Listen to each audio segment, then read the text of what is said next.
Hello, everyone. So I trust we are live, and I'll just make myself see the chat. It's very important to have the live chat visible so that we can actually see what our friends are saying, our audience. Um, I'm extremely grateful to all our audience for your regular participation in these broadcasts. I haven't checked recently how many people actually log in, but last time I checked was 2 weeks ago, and we're getting way over 1,000 views per each broadcast. So that's pretty good considering we just started. So, transformative education, and especially transformative education in the context of second language learning, is today our subject. So, if you're interested in the term and if you would like to be part of the conversation where we want to highlight some important aspects of it and some problematic aspects of it, so switch on and join us in our discussion. So today we have a few guests. We're still missing guest who is actually an expert in um, theory of curriculum. I don't know where Sandro Barros is. He might be asleep. It's 12 o'clock in the States at the moment. I hope he is trying to get online. So today we would like to welcome Professor Andrew Lian. Everybody knows in the area of second language teaching and especially technology and second language teaching, Andrew is president of Asia Co, Computer Assisted Language Learning, and has been a professor all over Australia and in the States, and was also invited to be a chair and professor in Europe, and is now professor in Asia. So he does have a spectacular CV. I don't know whether anyone else can actually match it nowadays. It's so hard. um, so Lala is next. Lala is my ex-PhD student. I am proud of him, so I am always putting my tag on him. Lala is responsible for mentoring research students in Indonesia, in Java, in Cirebon. And I want to also welcome Professor Wayne Cristaudo. Professor Wayne Cristaudo was professor at the university where I'm currently working, Charles Darwin University, and is an expert in philosophy and political sciences. So I will explain later on as we go through our podcast why Professor Wayne is important here. He will provide us with references that some of us or most of us actually don't have. And last but not least, I'd like to welcome Professor Sandro Barros, in the past associate professor at DePaul University and now at Michigan State University. Now, if you do not understand what Professor Sandro Barros is talking about, don't worry. It is not his American accent. It is that he knows so much that we will have to now and then interrupt him and ask him to explain all these complex words. Now, this is just a joke.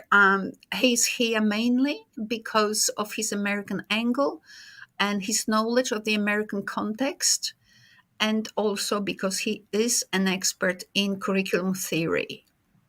So let us begin.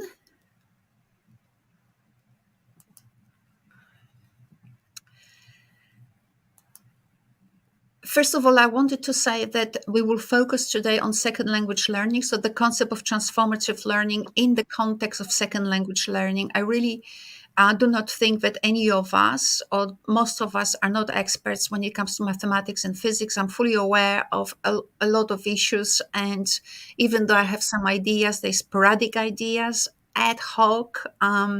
So we don't want to go there. So we're looking at the concept of transformative education or transformative pedagogy from the perspective of what's the job of that kind of orientation in our context, in the context of our daily practice profession in second language teaching.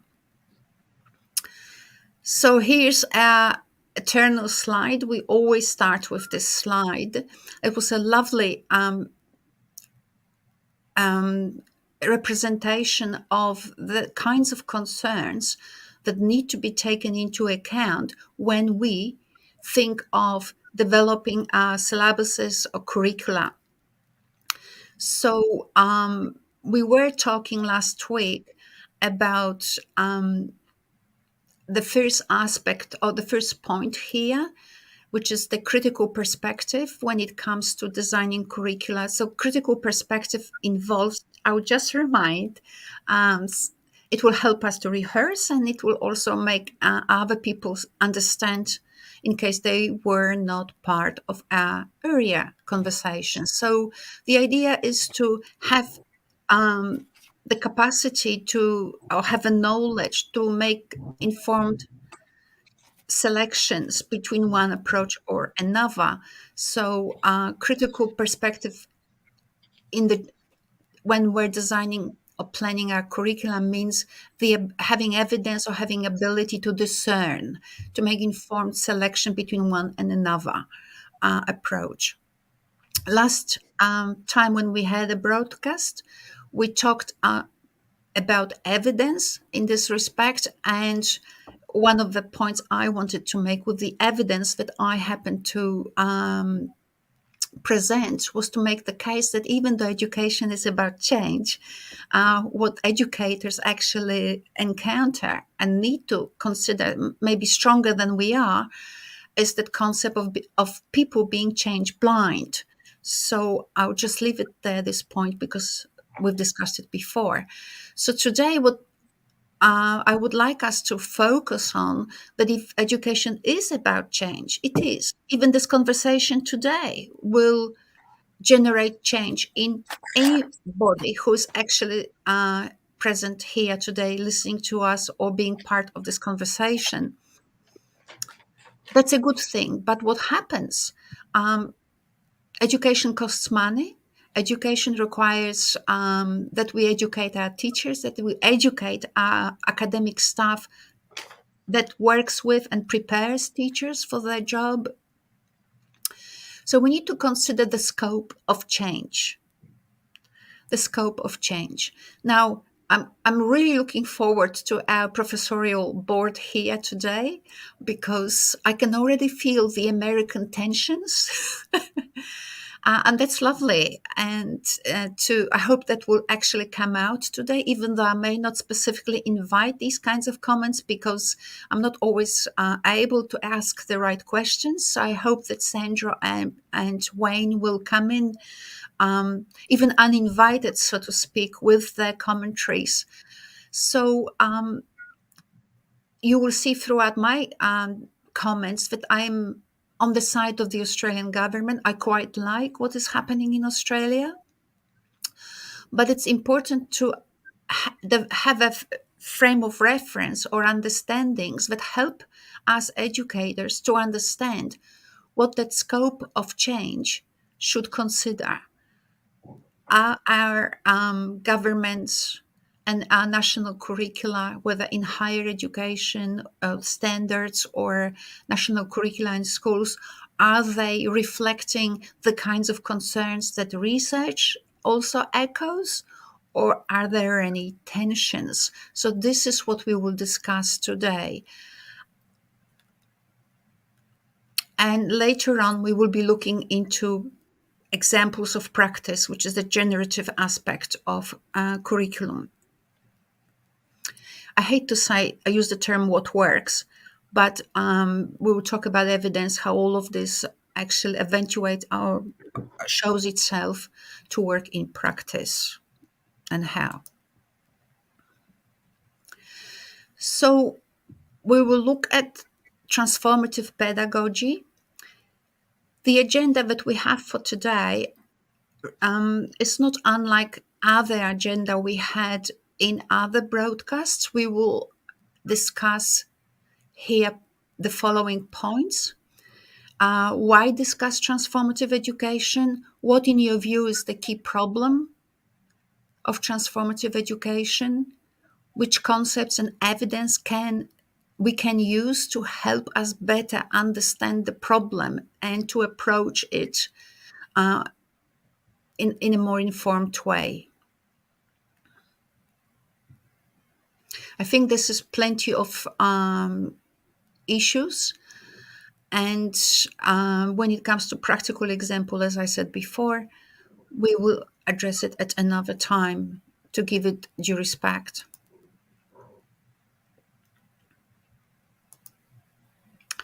So last week we talked about education. As I said before, we talked about education or any context of conversation being actually being an occasion for change, and most of the time they do change us.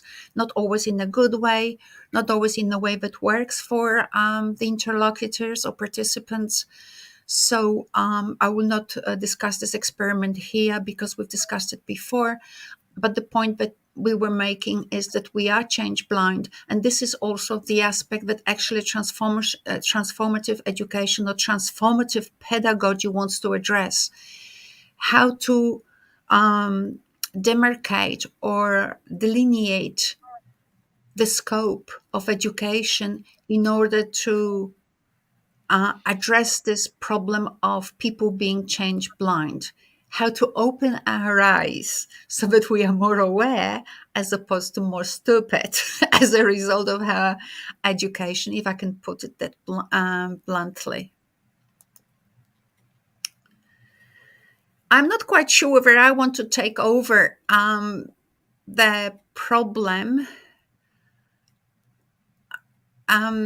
So I looked here and there at the concept of transformative education, and I found this paper by this is a tongue breaker, Schnepf, Leitner, and Ferreira from 2021. It's a nice summary of transformative education.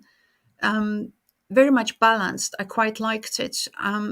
So I'll just maybe point you audience to some descriptions of transformative learning. So you can see on the one hand we have transformative learning, and on the other hand we have informational learning. So these are to be differentiated. Transformative learning is not what they call informational learning. Let us begin with informational learning. It's I've highlighted here some concepts like mere doing. So do these drill, do these exercises, answer these questions. We've all been through it. I think most of us have been through informational learning. Some of us may have been luckier and had more encompassing approaches. We've been exposed to more encompassing, broader approaches to learning, but informational learning is more or less about do as I say, and we will assess you on how well you remembered. So informational learning is not considering the broader context of present, and they claim it stifles therefore development or transformative change. Maybe it doesn't stifle, but by transformative change they mean change that addresses the relevant aspect for that make our students prepared to live in the modern world. So transformative learning, it's a teaching approach based on promoting change and challenging learners to critically question and assess the integrity of their deeply held assumptions about how they relate to the world around them. It is to result in greater awareness of the emotional, moral, cultural, and social aspects of our personal being. So you can see that transformative learning really focuses on individual students and how they interact and how they understand themselves, and how they understand the world around them and themselves in it. And it's also quite a how can we put it, a digging in approach, where it actually addresses all aspects of our being, which is the emotion, not just intellectual, but also the emotional, moral, cultural, and social. The hope of the approach is to uh, create, for the lack of a better word, students who are more aware of the world and of themselves in it. So the tools, critical reflection, dialogue, individual experience matters, right? So not sure whether any of my colleagues find it problematic. Maybe I will just stop this slide here. I've got more, of course, and I'm not sure how to trigger the discussion at this very moment, because each of us has our own views here.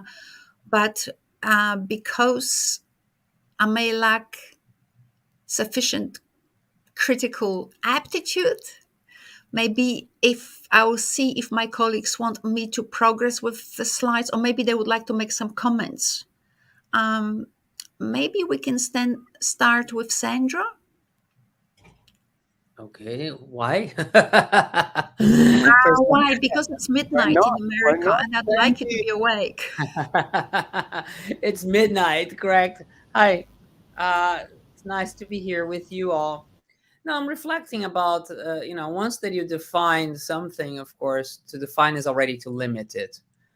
So once you define what is transformative learning in this particular way, I'm trying to understand how this definition is by nature limiting what I understand as transformative, where I want to take transformative, where I want to push back on transformative, which I think that we talked a little bit last week about it being a buzzword in education, and I don't like it particularly for various reasons. Basically, I think that it implies in some ways that the simplicity of questions of what education means and what it does. So I think that we have to be talking about here in relational aspects, right? What do we mean by education in the first place? For example, if you ask me what is education, I particularly like very much that old root of to pull from what is inside the student, right? And that already assumes how I will be dealing with challenging deeply held assumptions about how people relate to the world. And it's an interesting question to observe because even I am not sure how, about the integrity of my deeply held assumptions. It's something that I'm constantly questioning. It may be the Freudian in me, you know, in this sense, but but once that you limit, and I don't know if you're limiting or if you're, we can talk about what transformative personalization of the experience. I completely agree. I mean, in that sense, I mean, I think it's a beautiful packed, beautifully packaged definition of transformative education.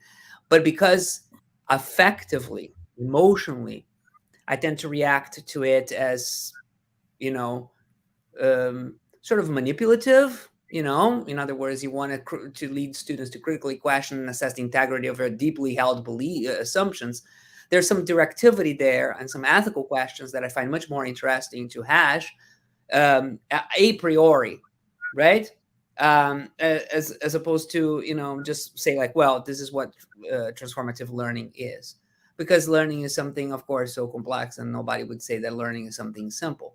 I do like, of course, the differentiation between informational learning, which may be necessary as well, as part of the transformative learning, that kind of learning, that you say, do as I say. Sometimes it's that is a necessity. Other times not. So I like the conversation, and I'm looking forward to others have to say, because here's my deeply held assumption. I have feelings about transformative education towards treating education as this thing that has to transform you, or has to be transformative in the sense that it has to challenge the integrity. Right now in the United States, there is a lot of conversation about happiness, about joy, something that you yourself have written about emotions, right? In learning process, if I remember correctly, Anya. So other questions, it opens education to other questions that is not solely about critically questioning and assessing the integrity, but is also examining, not even examining, is about what it means and to learn being with other people, you know. So I think it opens what transformative means to others, to other dimensions of learning and education. Now, if we talk about what is the role of schools, that is another complicated thing, because if we talk about learning in schools or informal settings, that implies another tricky thing, because a lot of people have different views of what schools should be doing and what transformative learning means, and hence is our problem. I don't think that these differences can be resolved and these tensions can be resolved, but we do need to learn how to live with them. Sandro, if I can ask you just before I go to Wayne, Sandro, if I can ask you, so let's imagine you are observing someone else's teaching. You might be doing it now, taking students to schools, or you might have done it in the past. What aggravates you? What aggravates you when you see teachers do? What is it that teachers do that aggravates you, and why? Hmm. It's an interesting question. It's an interesting question that I've been thinking for, I think, like 7 years, because I work in the training of with teacher education, in teacher education, with, you know, educating teachers, future teachers. And one of the dilemmas that I find is that I parachute once in their classroom and I miss the whole entire history of these teachers. So I might be seeing things that they do in the classroom that don't, perhaps I would question, you know, as appropriate, but I'm missing the entire history, you know. So of course it requires me to talk with these teachers. I mean, I think like cruelty aggravates me, you know, anger aggravates me. Um, as a particular lesson, you know, whatever, people would say like, oh, but he's lecturing too much, and I go, well, maybe that's necessary for that particular moment, maybe not. And the United States is very, you know, there's this very strong Deweyan progressive route, right, in terms of education is a laboratory of citizenship, so you have to have students involved in dialogue, where usually they parrot or they talk exactly, they say exactly what the teacher wants to hear, or they're completely disengaged from the process. It's a complex beast. I must honestly say that when I go into a classroom to observe teachers or whatever it is, because sometimes I have to, my approach is that uh, of understanding. Why are you doing this? And eliciting that kind of understanding from for myself first. And I think it Okay, comes secondary to the student, him or herself. But again, her understanding, his understanding, their understanding is always on the him side. The moment okay. has So passed. we may flesh out some more of your views later on. Um, Wayne, before I move on, would you like to add something to the conversation at this point? Yeah, sure. I agree a lot with what Sandro said. My first question, looking at what you presented, is what would this theory of education possibly have to offer learning a second language? And that leads me to a point that Sandro makes, which I see absolutely smothered over this. I think it is very directive. I think it shows its origins in terms of its temporality, but also its location. I think the way it leverages its own position against another framework of learning, to me, is just indicative of one more crew on the make in terms of, sorry to be so blunt, but on the make and trying to make themselves and their way of doing things look the all-important way. So you've got, let's start with the last slide and let's move back. So the last one, to transcend mere doing. Well, what the hell is mere doing? You know, try merely doing, being a surgeon or flying or delivering a baby or something. Mere doing it actually requires a lot of skills, So a guard against the superficial learning. And again, I think that will always be cashed out in terms of what has been the elements deployed in conjuring up this theory as if it's the pedagogical answer to all our problems, and without due consideration. Well, consideration is a good thing, but as Sandro rightly said, it depends where you're at before you've got something to consider. You're able to consider. You need certain things to consider with. So if we now look at the slide on the other side, critically question, assess the integrity of the deeply held assumptions about how they relate to the world and them. Well, that actually goes back. I'll go to the first slide and back to that. The first one, the three words were critical, political, and generative. The first two of those I just see as problem words. I don't think the word criticism answers anything. I don't think it's ever answered anything. From the critical theorists on, because you can always be critical of the critical theory or the critical tools they're using. So to be open to questioning is a very good thing when you already know a lot of stuff. But where in your formation do you have enough wherewithal to know I'm being conned? This is rubbish. This is just making me another brick in the wall. At some point that might occur to you, but you need to know a lot already to be at that stage. The other thing is the generative, the new. Well, new can be good, it can be crap. It just depends. Of course, we're constantly adapting. Sandro mentioned Dewey, and that was the other rat that I smelt in this. Sorry to be so blunt. It might get better, but I'm just reacting to the slides and seeing. But, Dewey and progressivism, I just think is redolent through this. And this, to create a false sense, I think it can easily create a false sense of, by adopting a certain pedagogy, you somehow are superior, and the people that have designed this they're more emotionally superior, morally superior. I'm so sick of morally superior people, etc. Whereas, as I said, criticism, difficult. Politics, it depends who you are, where you are, what your problems is. The politics of Indonesia, you've got a whole different set of problems to what's going on in Japan or China or the UK. And anyone who wants to talk about that needs to understand it. They need to understand it, not introduce some a priori kind of principles that you get in some new pedagogy. So sorry to be so blunt there. The new, yes, we always have to deal with the unforeseen. That is really good, but that requires a lot of work to get there. So I can see, Andrew, my time looks like it's up.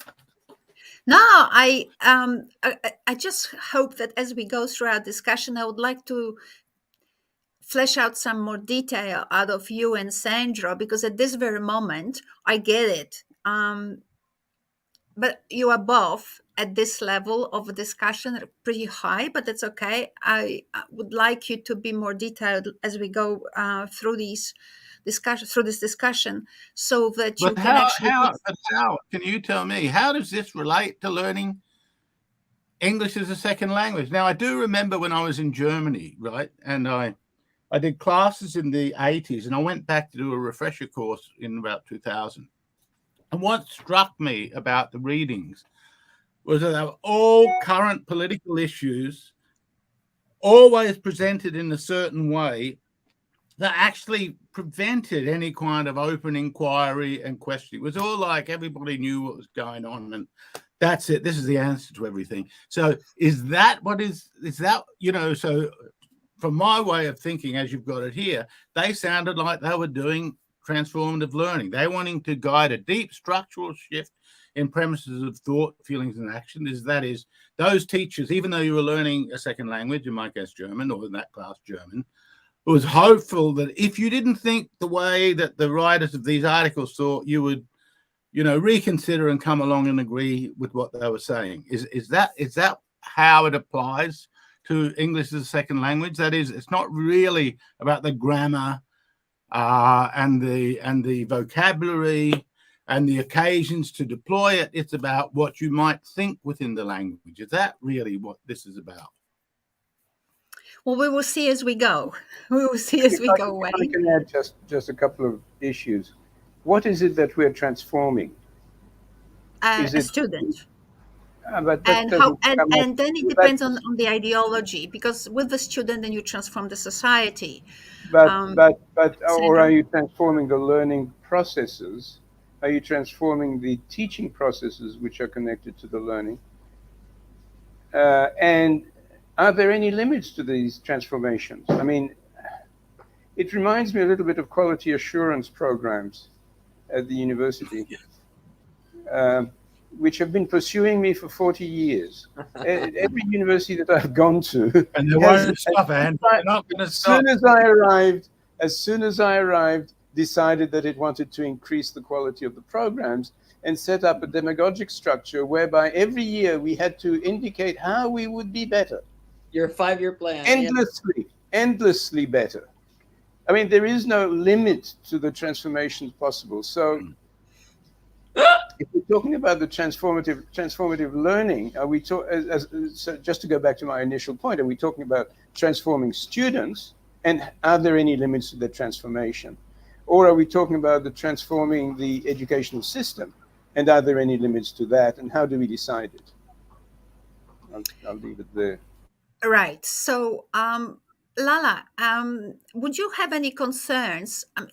I mean, in view what has been said so far, has this working itself out in Indonesia? Just staying Um, on that slide. Yeah. uh, all right. So last month, I was interviewed by two English teachers who are taking their professional certification program in one university in West Java, and I have that one particular question. So the first question from teacher number one is, why is it so hard to actually teach grammar to the students? And number two, the question was, it's from the teacher number two. Why is it so hard to teach English text to the students? So, grammar and text types are the very same questions that I've learned like 20 years ago when I was doing my um, undergraduate degree and also my master's degree. So, I think when it comes to transformation, what the teachers have in mind is they probably are asking the transformation about the content of the curriculum, but not particularly about the students. Because from the list of questions that I have received, every single question actually lead to how to improve the quality of the teaching, also the material, but not about the students. So the certification program has been going on like for more than 2 decades in Indonesia, and we still are asking the very same question. So last week I have also seen, I mean, I and my team are comparing the structure of the curriculum of English language teacher education programs in Indonesia. I think they still show the very same thing. Well, learning is actually pretty much informational rather than transformative learning. So in one discussion, we actually asked, what does actually a transformative second language learning mean in the context of 21st century learning English in Indonesia? Because we believe that learning English and other languages is not merely about telling and being told, and we also believe that transformative practice basically engages students as critical thinkers, participatory active learners, envisioners, and alternative possibilities. So I think when it comes to the discussion of change, we forget that one word. Well, change always starts with unlearning. So I think in the context of teacher education reform in Indonesia, we forgot the word unlearn. So I think unlearning is a matter of discarding outdated information from our memory. I think that's what I actually did when I was doing PhD with you all. So I think when I go back to your slide, this one is pretty much relevant. I've also talked to many professors in Indonesia regarding the structure of the curriculum, which is pretty much informational, not merely personalization of the experience. And the Indonesian government have actually provided a hint that transformative learning, as indicated in the regulation, should be run in interdisciplinary approach, and it's not actually happening. But I'm actually going. I'm trying to go deeper into the data that we have at the moment in our department, Aya. So that's what I can tell you. So far, what we have is a situation where, say, for example, in second language teaching, say, for example, with learning English as a second language. I don't differentiate second foreign language, but if anyone is that detailed, foreign language. So we have a situation where, on the one hand, say, in a country like Indonesia,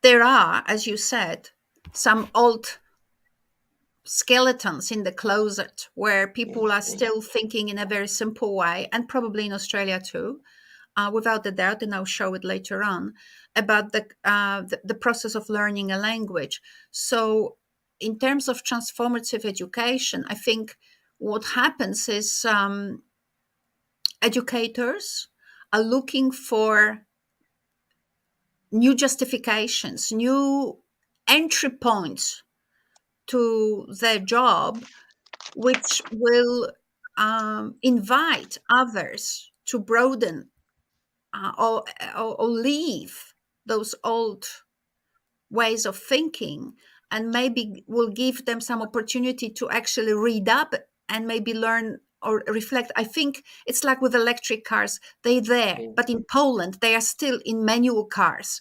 I mean, they haven't even moved to automatic cars. I mean, electric car, it is like for American, a Starship, at the price of a bus ticket. So it's that kind of, so I think that Indonesia, similar situation, you're sitting in a country that not so long ago was 80 or 90% illiterate, and now moving people to this more globalized, more participatory context of living. It's a challenge, and what you're saying is people are in need of discourses. However, at the same time, I think that in your PhD, Lala, and you did also make the point which Sandro and Wayne are making, and Andrew, which is, well, we might look for different discourses and for different narratives, as long as we don't just follow them blindly, and as it is the case in Indonesia, mandate them to the point. So by mandating, we are removing thinking. Now we are taking things as a religion. And once we have them as a religion, we're no longer thinking about them. We're now practicing someone else's borrowed narrative without actually knowing what's hiding underneath. So can I just add to that? Sorry for the interruption, but a point of irritation, which is, and does professional development and accreditation actually make a difference? I mean, we have all of these processes for accrediting people and saying, now you are a teacher. Before today at 12:01, you were not a teacher, but at 12:01, you are now a teacher and you are accredited and you can do this and that and that. Will it actually make any difference into what the people actually do? I remember when I was at Western Illinois University, the English Language Center came to see me and said, well, we've done MAs and we don't want to do any more of that crap. We know what works and how to do it. Yes, I had the same problem. Despite the fact that they've all been accredited by the system. So does it make any difference? I'm throwing that in as a point of irritation because I think that there is a connection. All of these things are not independent of each other. I think as educators, educators would like to think that it does make a difference. However, I think that today we will flesh out some issues. So I'll just run quickly. So Mazirov, as actually explained by these people who wrote this 2021 paper, has identified particular stages of transformation. I personally don't find them problematic. But I also tend to look at those verbs, disorienting, self-examination, in more abstract way. However, there's always a danger that people read things literally. In fact, I'm very surprised how often people read things literally. So, so my mother now is 92, and I'm living with my mom for a year just to give care. And I find my mother has lost 80% of her brain capacity. And you'd be surprised now when I'm watching my mother is extremely literate. If I say to my mom things like, would you like to get to the table for breakfast? She'd sit there and think. And maybe sometimes she would say, yeah, that's a good idea. But she doesn't take it as an invitation to actually get up and go to the table. I actually have to say to my mom, stand up, go to the table. And the reason why I'm mentioning is it's because we're intelligent people. Why are we taking things so literally, as if we had lost 80% of our brain, like my mother? I think it's an interesting, if I may interject, this is reading literally, and also the whole linearity of this 10 stages. I mean, I will thank Wayne for just opening the gate, the floods of hell, so I can escape, because he went far further than I went in my critical in my appreciation of this debate on transformation. What I think here is, you said something key. It was like, why are we reading literally? And this is something where I'm coming from. I am inclined to believe that we don't read the world as the world is. We read the world as we are. So you, in this particular moment, living with your mother, of course, you're going to be thinking about the subject in the way that you are. And you might be even thinking about transformative education because of you are given your particular circumstances. You know, Ortega Gasset has this amazing line, which I love, this Spanish philosopher, you know, Jose Ortega Gasset. It says, I am who I am plus my surroundings. And I always find it an interesting creed to live by, right? Because it really shows us how not only we are not in charge here. We are not this linear rational being. Of course, what we become aware is, what we become aware of it matters, right, to the kinds of decisions we make in order to change our lives. And this sort of awareness will also change. But I think we also from a I think this is a new materialist perspective, understanding also the agency of other things around us and how they influence how we read things literally and how we don't read things literally. So when I see, for example, the processes of transformation, they may not even fall disorientation, self-examination. What kind of self? And that's such a humongous question in itself. If we adopt certain perspectives, and you told me not to shy away from big words, so I will. But if we, keep using them, but explain. Keep using them. That's important. I am doing a great job tonight, I feel. But as say I. But I think that if we assume, for example, Foucault's notion of the author, of authorship, of course, we might be led to believe, like, who is the self that you are speaking of? So self-examination, what is the self that you are examining? And what you understand by it.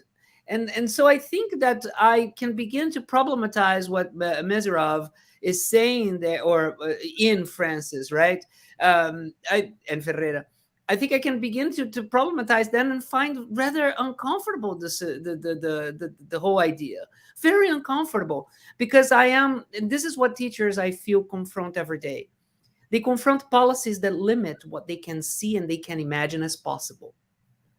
And I find this bad for us, because then we keep running in the same wheel, same problems over and over again. Because that's what policy does, right? And that's what it does for us. It imposes certain limits and say these are the scientific practices, this is the best practices, this is what works. And then we start like saying, so this is your framework to work and so forth. So it becomes very difficult to take a look around and start to understand possibilities that otherwise you wouldn't be able to see if it wasn't there. Many years ago, I learned of Caleb Gattegno with Andrew, and I always carried something interesting that I don't know if I agree or not, but I entertain as interesting. Caleb Gattegno says only awareness is educable, right? Yeah. And I find it an interesting idea to bring into the mix of what are you trying to transform here. So maybe bringing awareness to something is not even that transformative in and of itself, but an interesting aim to bear in mind when we talk about learning a language, when we talk about learning whatever it is that we want to learn. That implies directivity, of course, because any pedagogical process is inherently directive, right? Kind of guiding people. But it brings in a dimension of ethics to the process that I find more generative than, for example, saying like, these are the process of transformation, when I don't even know who am I. I am like 50 years old and I have no idea who am I, and I don't even know that there's a self in there in the conventional bourgeois sort of autonomous subject. I think myself more on the Deleuzian side of things. But at the same time, Sandro, in the United States in particular, teachers are told that they are in control of everything. They have this thing called academic freedom, which I didn't quite understand until I actually went to America, where they would simply say, well, I know what I'm doing, leave me alone. And they did tell me. They actually did tell me, and I've said a bit about that. So I think it's amazing. On the one hand, you have the accreditation process, you have the transformational forever thing, and then you say to students, but actually you're the boss, and you're on your own quite often. And this being on your own is an amazing thing, because on the one hand, the people are saying, we have a system to help you get better, but you're on your own. I think there's a kind of multiple contradictions. Oh, totally. It's fraught with contradictions and very easily deconstructible.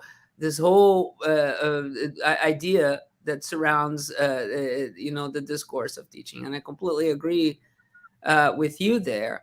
But at the same time, I think what I think I wanted to push back here is this notion that we are in charge of things, that we know that the system, is telling us what to do, and then, but more so towards thinking of how is the system of accreditation that says that has as its best interest transformation actually limiting what we can do and know as we operate in our day-to-day in the classroom. I just wanted to ask you guys whether you are aware that at this very moment, people who are watching us or who will be watching us, they're seeing this slide and they're taking notes. We have points, 1, 2, 3, up to 10.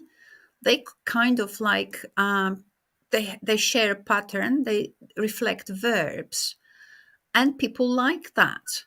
Now, Wayne, I want to ask you. What people? You're making an assumption that's very broad. What people? Really? Everybody? Oh, yes, but because it's almost like guidelines here about how to generate transformative learning. So people are taking notes, and I'm not saying that's negative. I'm just saying to you that as you are looking at these things, and I have a question to Wayne. We need a home to live in, right? When you look at your home, you could probably criticize it. Are we, with our discourses right now, not burning down every home we can live in and leaving ourselves homeless?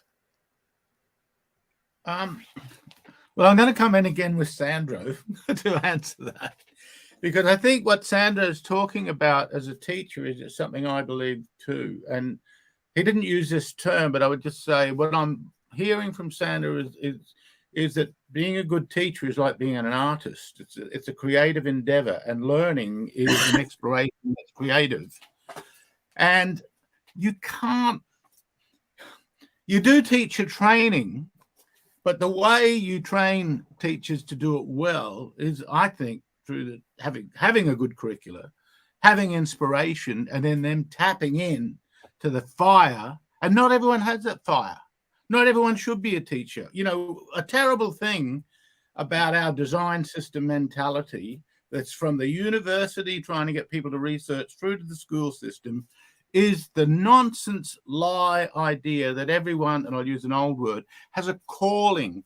Or it doesn't matter if you have a calling, because anyone can sit there, stand up and convey this to that, as long as they've got a technique, some kind of process like what's written here.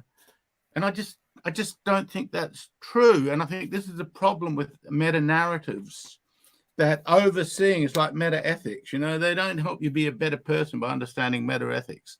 This meta-educational approach, I don't think it helps. Some things strike me as kind of true. I think when you're exposed to new stuff, you will be disoriented. Yeah. As for the self-examination, I'm totally with Sandro.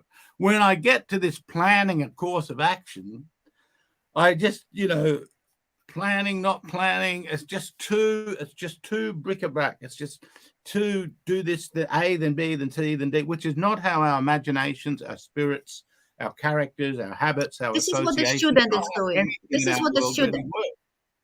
Sorry? Wayne, this is what the student is doing. So the student is, confronted in a situation. So as you said, it may or may not generate disorientation. So evoking that disorientation or evoking a sense of being challenged would be relating to the step surely when we're saying planning a course of action, all we should be, as a teacher, yes, you plan the weeks of the course or the stage of the course. There's that.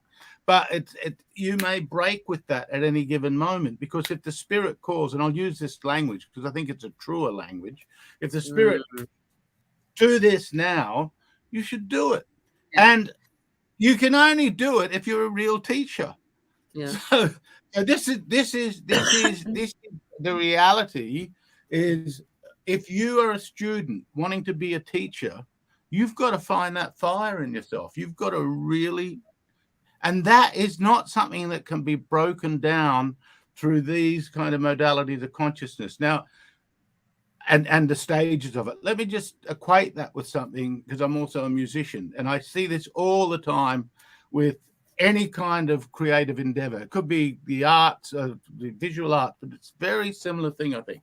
Yes, there are certain techniques, but if you get buried in those techniques, you will never be any good at what you do. And the real trick is, I think, yes, learn certain techniques, the tried and true, if you like, but then you also have to just be in it and do it. It's a doing. And this strikes me as being too reflective about the doing, as if it were a mechanical process. And that's the problem I have with this. Yes. Approach. And on top of that, and last thing, I'd failed to, again, this, you can see the formalism and the meta nature of this when you think, but how would I use this for teaching a second language? You see, it's up there, but when and on top of that is the actual moment-to-moment difficulties that are encountered by learners as they proceed. And that, I think, is the key. You know, we have all these words, we have all these meta-narratives, and we have these algorithmic approaches to learning. It don't work that way. It's as you interact as Wayne plays his music, as Sandro plays his music, how does he solve the problem of the moment at that moment? That is a beautiful question. How do you solve the problem of the moment?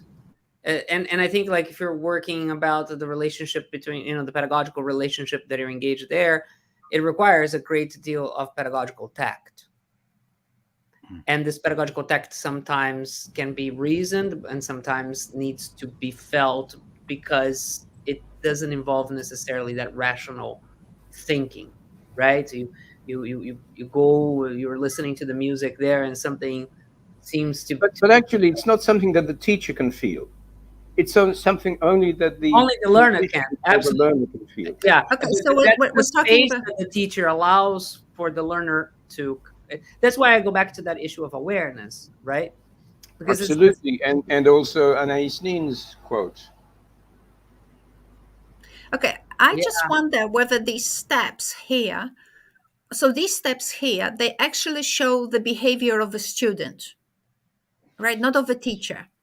But what student? I am getting a little bit confused. Not confused. Perhaps I feel some tension. You're making assumptions about students here that the students It's will not me, it's them. them. Yeah, sorry, not you. I'm talking to Mezerov right now. You know, Exactly. yeah, exactly. Making these assumptions about a process of learning as if it's so equally structuralist and you know, and I don't know if I think I am reacting to its overt positivism and its structuralism, and it's rubbing me in a way that is almost like anachronistic, Okay. you know. So What is Lala, provisional trying of new roles? What the hell is? What actually does that mean in a Andrew, in what's in a provisional? classroom Where for was it? kids trying to make sense of something? Trying If new I'm a guitar roles. trying to learn guitar, I'm not Jimi Hendrix. You You know, mean I'm going to number? be You mean number Stevie Ray 8, Vaughan. Wayne? Yeah. Well, I think I that have, Andrew Sorry, can explain it I in have no macro idea what that simulation. means. I have no idea what that means. Sorry. and you have So when you an look at idea, it, Anne? so maybe you need to actually know, maybe what seems to me from the discussion here, that when you look at this, it doesn't make sense. When you already have a framework, when you already have an idea, when you already have your ethic of teaching, um, you then maybe are reading these steps completely differently than they appear to people who actually are not inputting meaning into it, but just reading them as they are. Maybe that's the thing. Lala, would you like to comment? Everyone here has been a teacher. Everyone, maybe slightly, different things, but with students. And I think all of us can think that we've been pretty successful at that. So if this doesn't resonate with our own practice, if we sit and go, what the, Andrew, after that also doesn't know what I don't know what it means. I don't think Sandra knows, and I don't know if Lala knows. We're all a bit, It sounds easy and comfortable. Textbook. No, it sounds easy and comfortable to say provisionally try new roles. Oh, you are the student, now you're the teacher, now you're, and I was just like, how about neither? Now you are the waiter. Yeah, now you're the waiter. It's uncomfortable. It's uncomfortable for its limitations. So we will look at some pedagogies. Maybe you actually have some examples of your own. Sandra, do you have some PowerPoint, or we will just talk? No, I will just talk. Sorry, I didn't have time. Okay, so we might talk about some points, and we will see. We will, might be bringing more flesh into this. So transformative principles. So if it is dialogue, if it is critical thinking and so on, these things are in the 21st century skills. We've done that in this broadcast. I'll just move on. National curricula talk about full citizen. So is there a half citizen? A quarter citizen? Yeah, it's just, again, I find this really directive, And who decides? And like, what definition of a human? What counts as human? I am again reading this as an anti-humanist. In other words, okay. So in other words, but by anti-humanist, not like I'm against humanity or anything. I'm against this construction of the human that it's always trying to pinpoint what is the ideal human being and try to map out communication and teamwork. This is the ideal neoliberal subject and ready for the challenges of the 21st century, when the challenges of the 21st century is surviving climate change right now and a pandemic, and I do understand the good intentions behind this, but at the same time it's so limiting me. So when I see words like full citizen, I just want to burn the national curriculum. of whatever country it is, because we have the same thing here. No offense to Cambodia. It's like all the power, but we can do better. You know what I mean? We should do better than treating people, human beings, as if they're deficits. Sandro, by the way, you use the word liberal? This is getting so confusing. Could you define what's liberal in terms how you use the word? Neoliberal, which for means example, what? The choice of, for example, that the markets within our system will decide everything, and then collective and the state, for example, has very little choice. I'm not defending or attacking neoliberalism, because it is here, and this is how we've evolved. So it's not my critique. It's just the idea that reflects a mentality that then we cannot do better. We cannot get out of here. And I'm not defending state, or I'm not defending free initiative or everything like that. I think that I need to take a step back from these things and work out some things for myself in order to understand why we are conducting ourselves this way. But when it's not complicated, neoliberalism at its nutshell, its basic sense, it means that very little state, if not very minimal state intervention in the life of citizens. Consequently, the markets decide every single action, what is best for the individual, right? So everything from education, from public health, it's at the will of the market, the profit generating. That not necessarily is the most efficient model, because McDonald's is very efficient, but it's not very good for you in terms of your health. So, but I'm not using the term to criticize or defend or anything. It's just that it reflects a neoliberal idea that limits us to see education in perhaps different terms that would be more beneficial to us. Because along with the neoliberal, I would just say, if I look at that, to me, so this is National Curriculum of Cambodia. What I see there is a sad fact that so many ideas and processes and institutions that are developed in the West get transported. And what I see here is really managerial blah, blah, which it's not that neoliberalism, managerialism. There's a whole cluster of idiocratic idiocies that have developed together with various vested interests behind them. And that is what I see here in this planning. Now, of course, in our modern world, some degree of planning has to exist. So what's going to be in the curricula, what's in, what's out.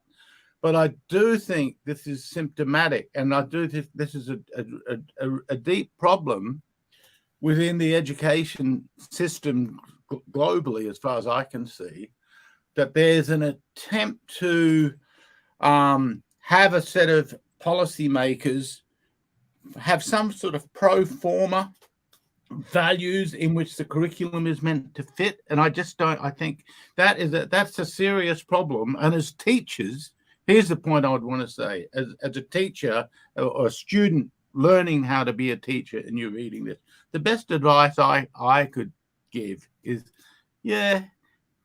just give them what they want, and be enthused by those bits of the curricula that you're enthused by, and convey that to the students.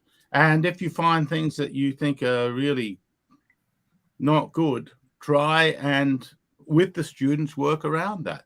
So you can't get away from the fact that the teacher in the classroom is a thinking person with a set of values, will see the things the way they do. It's no use trying to take the stance of we can just wipe that away and get them to be just an automaton where their head is full of that sort of thing.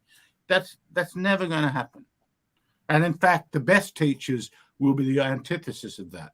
And you want the best teachers and you want the best students, because it is true that our world is so full of complicated things. And if we take the word full citizen, just take that in a good way, even though it does get the same reaction from me as with Sandro. But if I were to take that in a good way, I would say what you want are people that are really fully equipped to think and engage and reflect in their different roles in which they are participating in the society in a way that is beneficial, just broadly beneficial, without even, let's define what that is, because that is going to be complicated. And it's going to be divisive because people will see things differently. But I think that's the best you can do.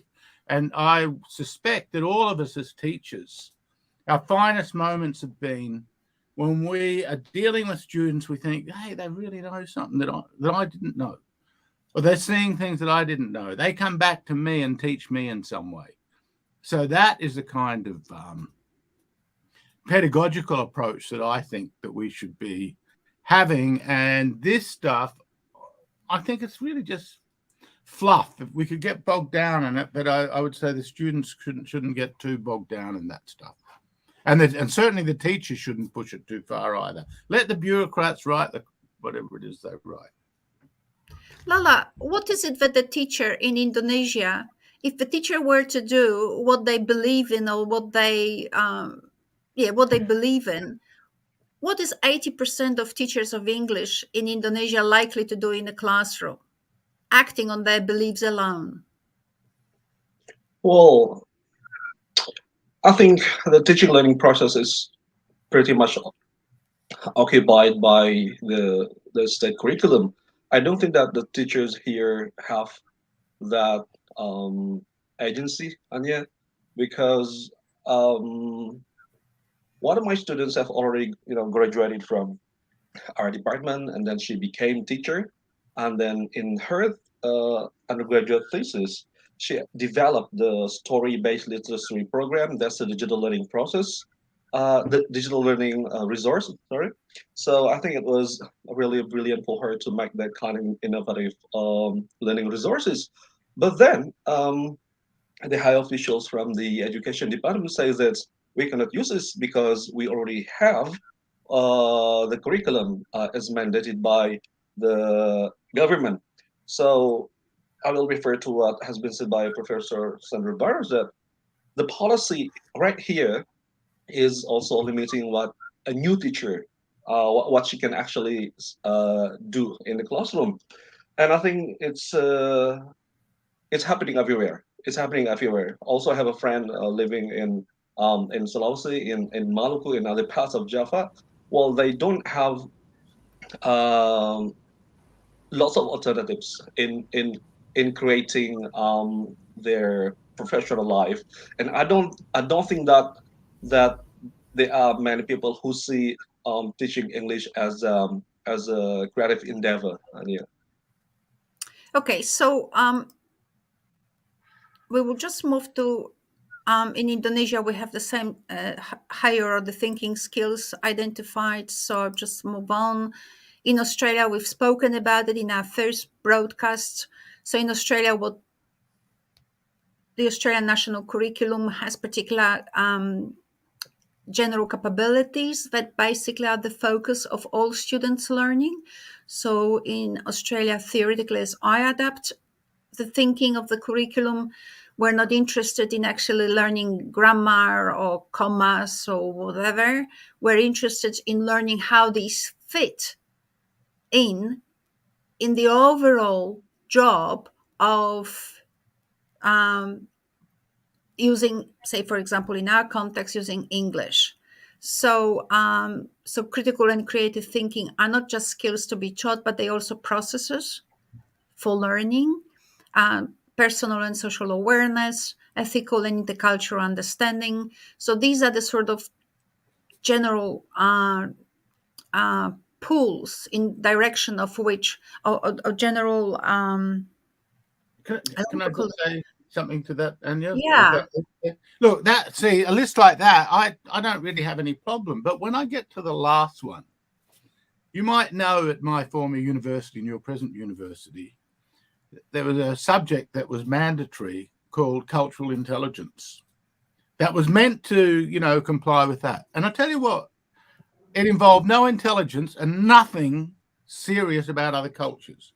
So the serious studies of other cultures, I really welcome that. We live in a world where but that doesn't mean simply having some broad, you use the term, Sandro, liberal or neoliberal or liberal, which is what I see, hegemonic set of values with which you use to bring that together. No.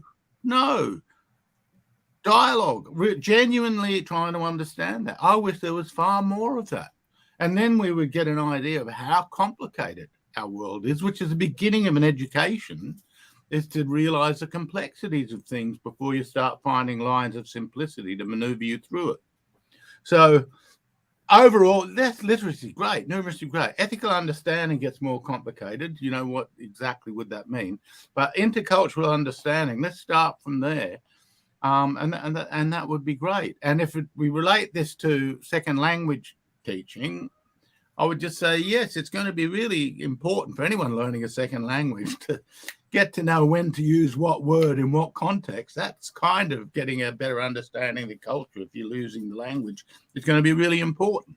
So that might be transformative learning. I'm not sure. Okay, I'm very happy to open it for comments because we're moving to the next. In terms of pragmatics, Yeah. in terms of pragmatics, I think that's critically important. The point that Wayne is making, though, I believe, is that it is not necessarily predictable. You don't just learn lists of contexts and words that you put together. You have to experience them and integrate them in ways that enable you to be powerful in the context of the communication. That's powerful in the sense of useful, you know. In the sense in the communication, but quite often that is translated into, well, you know, Thailand is hierarchical, so the old guy has to buy, the young guy has to buy to the old guy all the time. Well, that's not true, of course, and you have to learn the subtle variations which come with the idiocultures rather than the macro cultures, you know. I think in the future, we try to generalize. And I think in the future there is room for actually looking at, dare I say, the generative practices or specific techniques, models for developing intercultural understanding, how we do this or how we teach our teachers to do that. I think there's space for that. And I think I would like to say it, not today. Today we don't have time for it. But so I think Wayne spoke, Andrew spoke, not real problems with it. However, it's the how that matters, not necessarily the objective.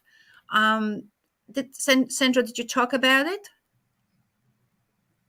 No, I mean, when you're talking interesting about, I'm actually currently teaching a graduate course on curriculum planning and deliberation, and I struck out planning and deliberation out of it, and I substituted by curriculum theory, because I do think that the current crisis in curriculum is one of imagination, right? And it's precisely for everything that we've been discussing here. My students on the first 3 classes, of course, they get confused, and you know, it's like I suppose they are in the, what is the other stage of the dilemma? What is it? Disturbed or disoriented, right? Disoriented, and it's very interesting because we often talk about curriculum is about orientation. Curriculum is first and foremost about orientation. How do you orient your attention towards something? The project is. But anyways, so we often talk about the role of theory in it, which is something that people try to shy away in the United States. At least people hate the word theory, and they tend to understand theory as divorce, you know, the theory and practice sort of a dichotomy. By the way, this society, and I think most societies love a good dichotomy. And I am uncomfortable with those, right? Because the world sometimes operates in this junction, so, and there is a lot of doing in theorizing. It's people just don't realize that, or they don't have the luxury to take a step back and think about it. And once we got into it, they realized, of course, you can design the best intentions, the best, macro to the micro level of curriculum, but at the same time, that involvement of the student with the phenomenon itself of that particular day and time is what's really going to. So what I liked, and I need to steal this, Andrew. You talk about moment something, and I missed it, but from moment to moment, the planning. Yeah, but he mentioned something in another. If you remember, tell me, because it was the moment to moment. I've got a chapter coming out soon. Okay, awesome. We So will discuss it in our broadcast. yeah, that is awesome. That's awesome. Then moment to moment, how do you deal with those moment to moment problems, Yeah, right? but I think that's the key. I don't think all the other crap is necessarily relevant. No, but this is where curriculum plays And the problem of curriculum is that it is often overspecified. oh yeah, that's precisely my point. It's always about orientation. So much so that in the United States, since the 1975, the role of curriculum has not been that of planning, but has been that of understanding. And Who that said that? the shift in discourse. Bill Pinar, 1975, American Education Research Association meeting, goes in a room and say, everybody was, so there was a reconceptualization in the field of curriculum studies. And I what think he that's so smart. That yeah, is so smart. I think so too. Because then we move away from the Taylor rationales, backwards planning and all this crap that we teach in graduate in teacher preparation programs, and we move towards the teacher understanding of the situation. It does assume and does return to a sort of like phenomenological discussion, which is I find very interesting. I will shy away from that word for now. But what I mean here is that 1975, it moves away from this Taylor rationale, right? This sort of like major objective goals, where's the minor nitty gritty, to the teacher and the students and everybody, whatever, to the understanding, right, of what is orienting you, in order to process the information, and what is the gatekeeping there, and what is your goal, and what do you want to achieve, and so forth and so on. So it And goes. I Yeah. think that from my experience at least, the least concern of teacher education programs, so a job like I do, prepare teachers for schools, understanding is the least of the concern. The most of the concern, the biggest concern is Doing. plan lessons. Yeah, plan lessons. And it's not that I'm undermining universities in Australia or elsewhere. I'm looking at the assessment. And the assessment is always, or very often, focusing on can you plan a lesson. When our students go to schools to observe and then to manage classes or to teach, it's the can you plan? Can you? Yeah, but in short, it's technical, not intellectual. Exactly, and this is the crux of. I mean, I think that the point. I mean, if anything is to be done in transformative education, is return education to an intellectual activity as opposed to which is nothing new really. But at the same time, very difficult given the accountability issues that we have, culture, right, of accountability that we have created, because we fear that, oh my God, there will be those teachers that will do nothing, and and then there's all these issues of tenure to worry about, and all these things. These are related issues, but they are important issues as well, because sometimes this is what it does. You have a teacher that is doing nothing, or is being paid nothing, next to nothing. At least in the United States, teachers are making really, they're not making a lot of money, but at the same time they're discouraged and tired. The system is very stressful with testing here and so forth. Again, narrowing, over specifying what a curriculum should be. You can put like the best wishes for transformative education, but in an over specific, removes completely the trust in the teacher, the way that our society has. You won't move anywhere. So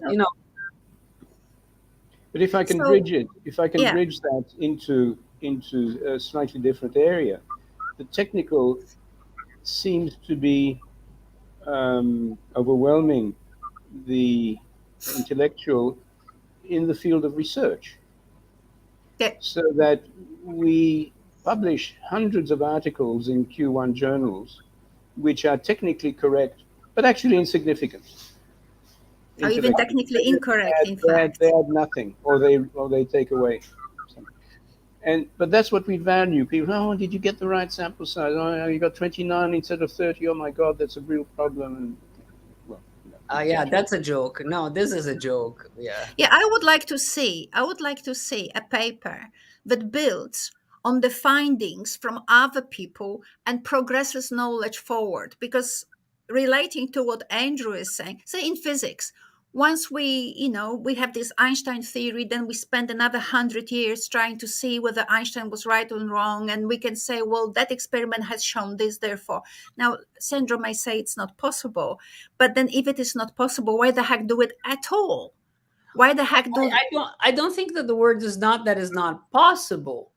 The interesting is there is a risk. Biester writes about the beautiful risk of education, and I find it very meaningful in that sense. The risk is that you're building on a castle of lies, well, so that's the thing. So that's the because thing. that's the risk. But I don't think that I think that some research does build on the castle of lies, but most of the time the research builds on nothing. It just we have this series of isolated papers. My finding was that students liked the teacher, or my finding was that students didn't like talking to one another. I mean, like how generalizable is that particular finding? Qualitative So that it research actually cannot creates be some generalized. foundations. Qualitative research cannot be generalizable. I mean, like right now, the consensus is, consensus. There's no consensus, but one of the main points is like you cannot work qualitative research cannot work as a generalizable. So we know that. That's the story, but it would be nice if it could be. Yeah. I think some. Well. No, seriously. I mean, increase your sample size and see what happens. But it's But still. then it would be an impossible task. Yeah, because then you have to say like, okay, what are the criteria? I'm a very dumb, like coon guy. What is the criteria that you're creating? Okay, so those are your criteria. I shifted the criteria. Voila, Yeah. I get And to what something else. extent is that language dependent and culture dependent and Yeah. all of those things? You get your best friends to say that you got the best results possible, and so on. I think that's something that Anya, you and I agree that at the end of the day, it goes all to the mind of the learner, because that's where things are happening, Right. not inside your mind. In your mind is something else happening about the learning of some that is, so it goes back to that issue. Always. So, in a nutshell, we may agree that these wonderful general capabilities of the Australian curriculum are maybe not so much controversial in terms of the terms, but what's underneath it is an issue. So I just wanted to just briefly, for our American audience and for our European audience and Asian audience, and maybe also for our Australian audience, because I don't think it's very clear to many, to just illustrate the goals of the Australian curriculum. So it's the same slide, but differently. The Australian curriculum aims for activities that aims to teach the general capabilities through activities which refer to or are based on what roughly is called in the Australian curriculum cross-curriculum priorities, which is to make the connections with the people and cultures, especially with the people and cultures of the region. So hence the names. You see how I am not literal? So we do have this terminology: indigenous connection, Asian connection, sustainability and community connections, right? So they are not there to say, I had in my curriculum 3 Aboriginals today. They are about grounding these general capabilities, these objectives of education in the community. So the content, the content of the curriculum, so the disciplinary areas, let's call it, they are not taught to be in and of themselves. And I'm talking only about second language teaching. I'm not going to physics, or as I said before, what we're interested in terms of, roughly speaking, language literacy and literature, text, language as it plays itself out in that literature, and how it's all of this relevant to our capacity to communicate, which is literacy. So all of that is subservient to the objective of knowing your region, being able to demonstrate that knowledge in terms, and also reflect forms of demonstrated in ways that illustrates your breadth of your breadth. So your capacity to think critically, your capacity to create, your capacity to understand the ethical concerns, the cultural concerns that apply. And in that sense,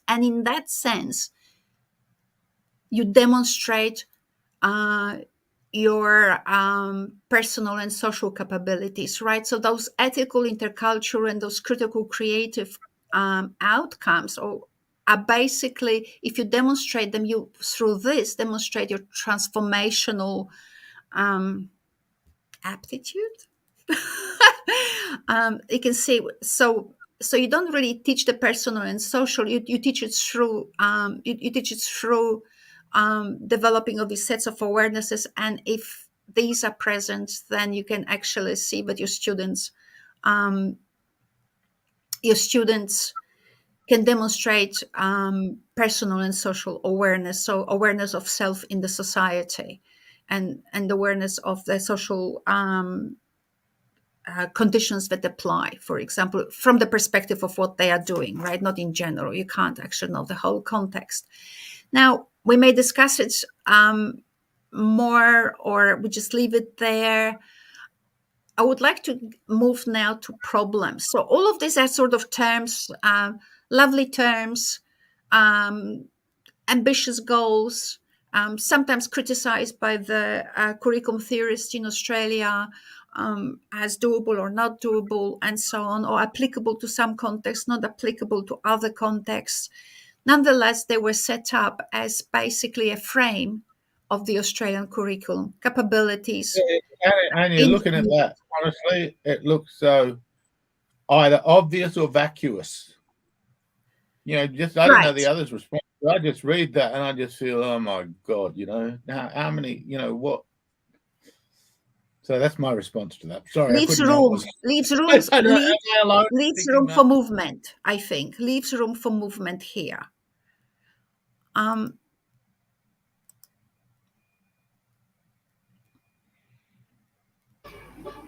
this is my. I think you have such an optimistic view of the curriculum in Australia. Yeah, I do. I agree a little bit. Like following Jordan Peterson, I thought I was disagreeable, but I'm highly agreeable. Looks like it. Okay, I'll just look at the Sandro. You were saying? No, I just wanted you invite you to not have that amount of faith in that document, and see what happens to you if the ground beneath your feet. I mean, it's okay if somebody needs, I guess, to grab onto that, like one needs God in order to feel wholesome and complete. It's okay. It's the logocentrism, this whole thing that I find so problematic. I spent many years on state boards of education, the Foreign Languages Advisory Committee, the New South Wales Board of blah, blah, all of these documents are possible compromises, because you come up with a statement of principle, and then you go to the stakeholders, and the stakeholders say, oh, no, this will not work. The Greeks will say this will not work. The Vietnamese will say that's got to be different. The Jews will say that's got to be different. The Muslims will say that's got to be different. And so you finish up with a document that's supposed to make everybody happy. But guess what? The end.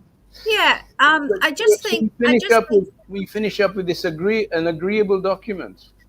I just think that once we get maybe in another broadcast into more detail, I think we may have more information to, or maybe even in this phase of a discussion.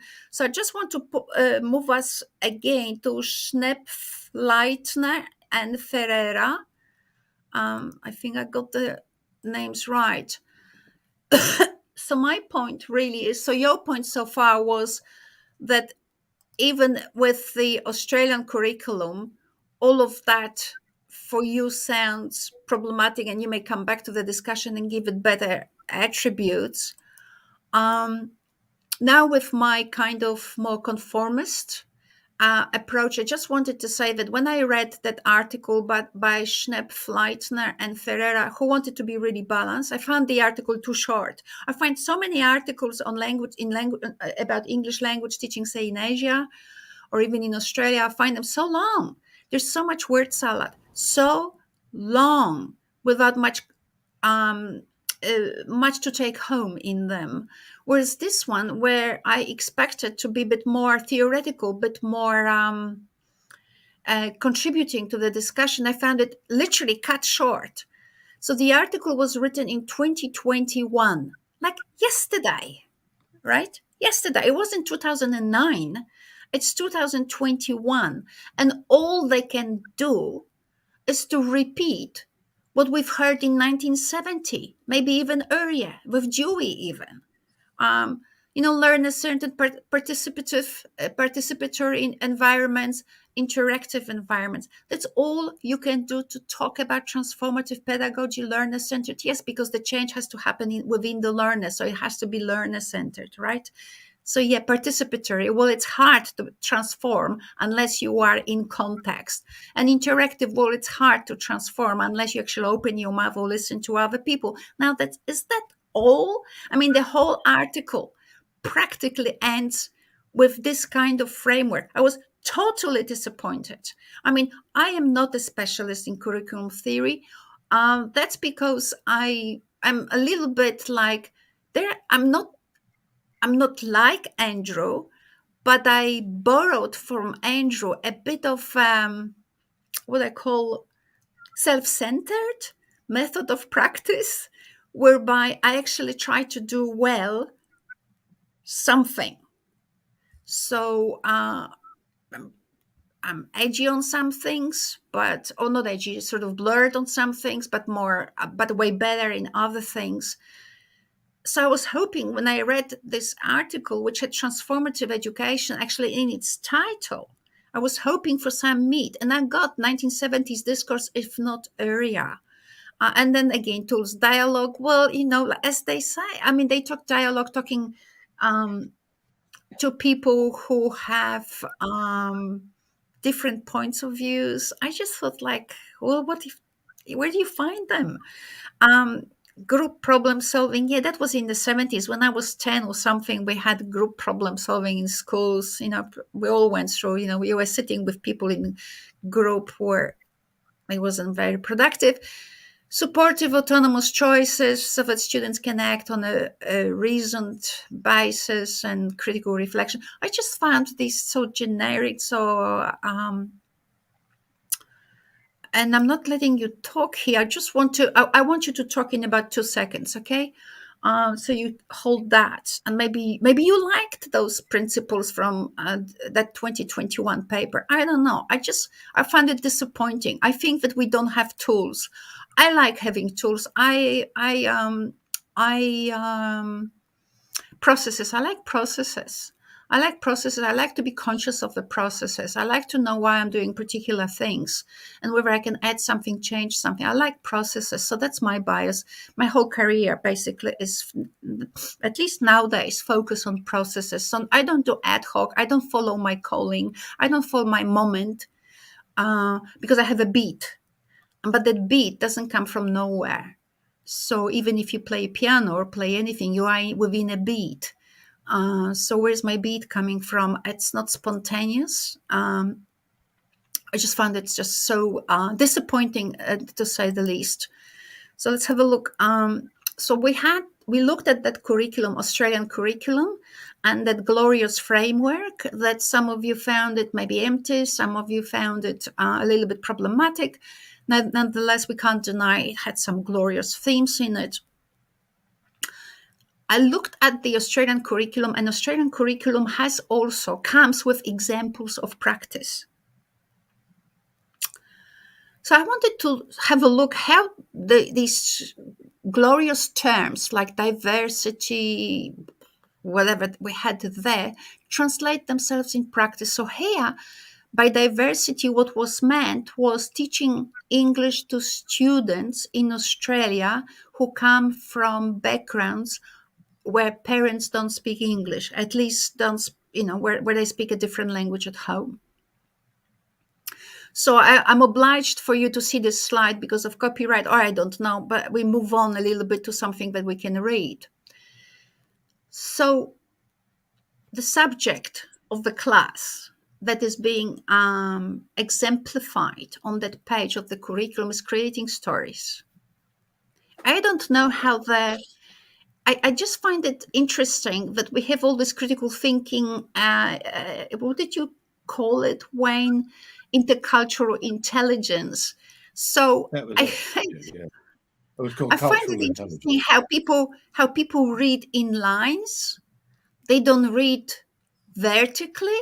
I just look at this vertically and I'm thinking student diversity, how's that linking with creating stories? How's diversity reflected in creating stories? And then more to the point, when you look at the subject of the lesson, the focus of the lesson is the structure and punctuation of written narrative text. Like, it's like a pregnant woman and a television set. Like, in my view, how did anyone put the structure of the narrative story and punctuation together in one line so that it talks to the objective, which is student diversity? I don't know. So, being gentle, I said the relationship between diversity and the lesson focus, to me, is not straightforward. I think that's very gentle. And How you put it, very gentle. It's just. And then when you look at, right, I just will let you talk here. Okay, I just finished this point here.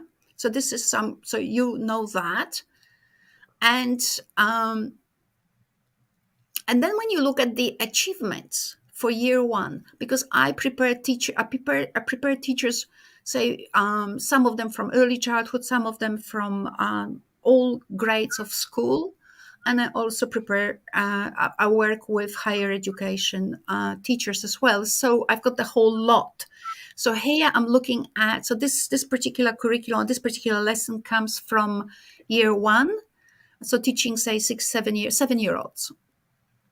And when you look at the achievements standards, so I'm trying to find the narrative structure and punctuation in the achievements. And here I find the dissonance between the glorious terminology of the curriculum and the less so glorious examples of good practice, because I can't find the connection between the lesson focus and the standards. Understand the different purposes of text. So was that to say narrative is about narration? And where's the diversity here? I can't see how the structure of the text and punctuation talk to that particular standard about purpose. I can't see how it talks to describe character settings and events in different types of literature. I can't see how it talks to understand how characters in text are developed. So diversity, I'm looking at diversity and these standards and the lesson focus. So these three elements. I can't see how create short text for a small range of purposes. So we're lacking, in that lesson focus, we're lacking purpose, we're lacking culture and intercultural awareness, where I can't see diversity. I just find it no different than what I saw, what we would see, say, when you do biblical studies 500 years ago. That could have been a focus. Just have a look at the punctuation, how the structure of the parable works, memorize it in such a way that you get the punctuation right.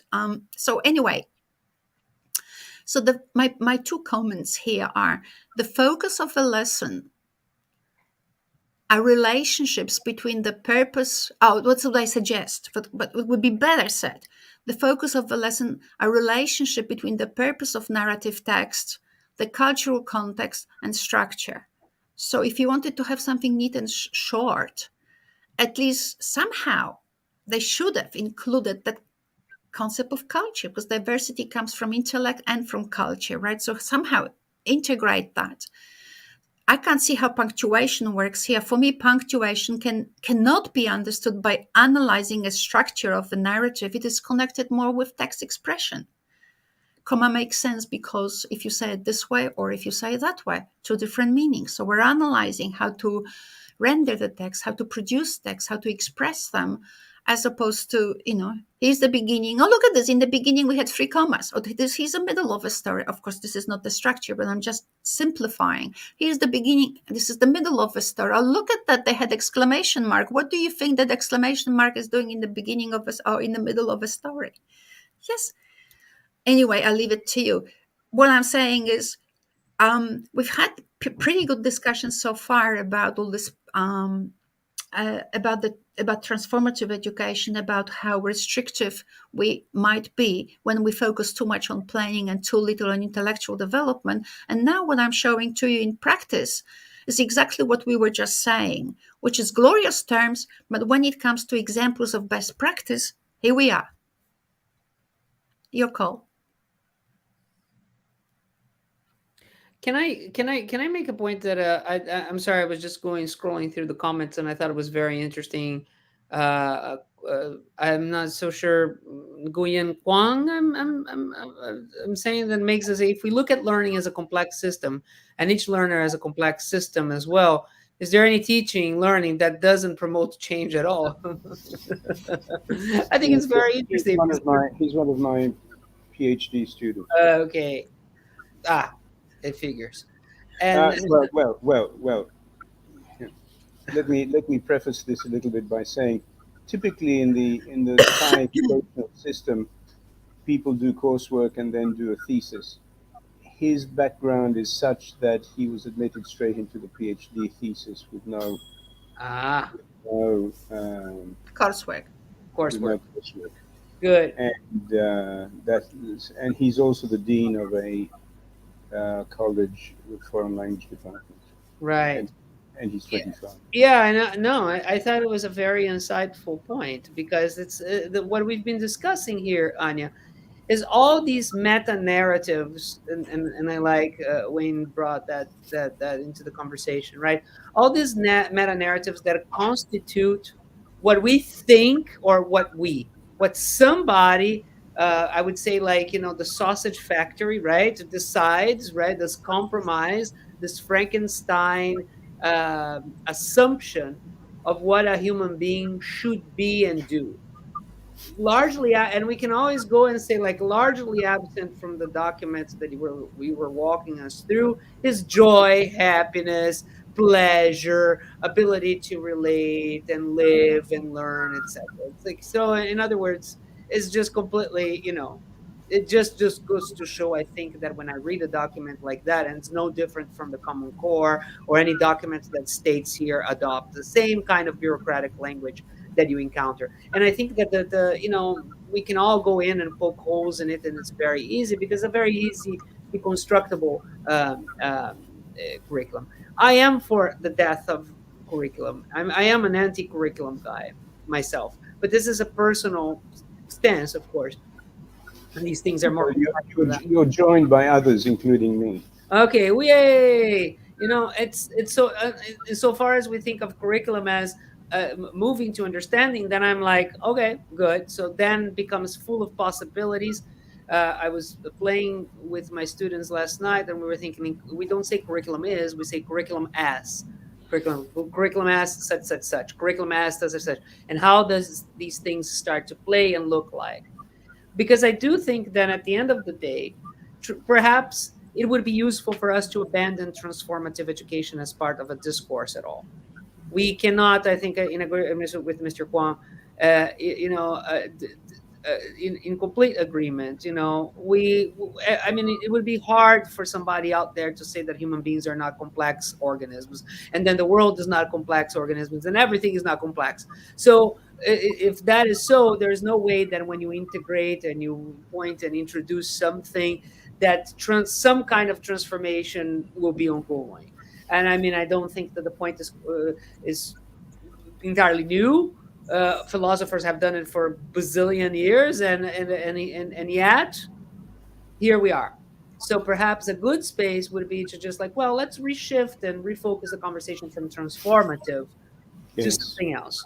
So if we were just like, I vote to put a pin on transformation, transformative education as a meta narrative, to describe the current the aims, say, and goals of education, and search for something else. I find that this is stultifying.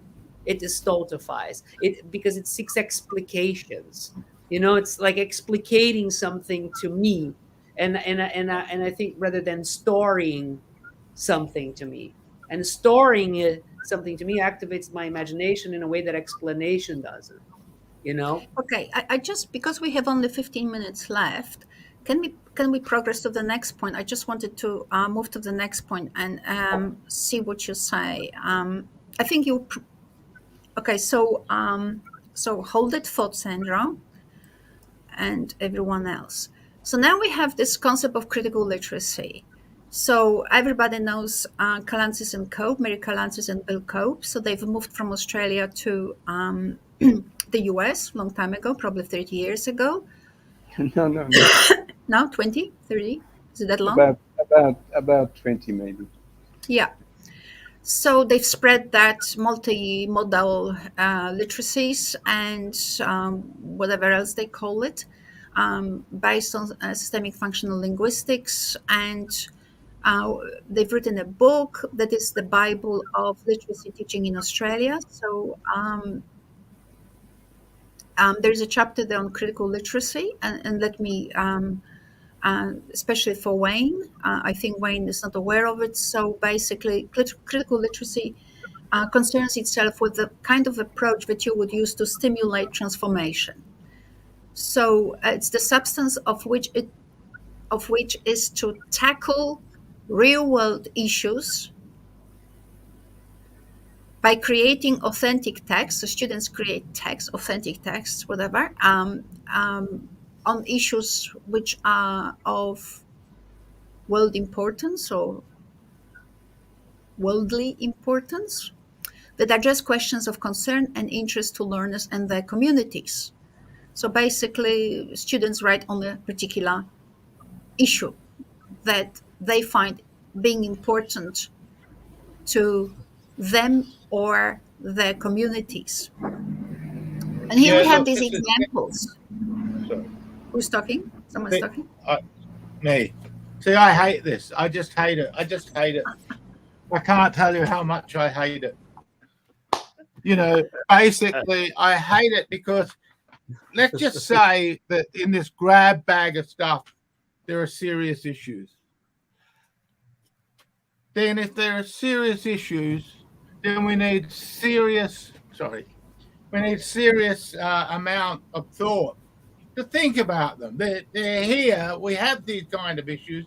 I mean, disease over here, racism over there, domestic violence. It's like, yeah, right. Name it, the problem with the dogs next door, might as well throw that in. They drive me nuts. We do.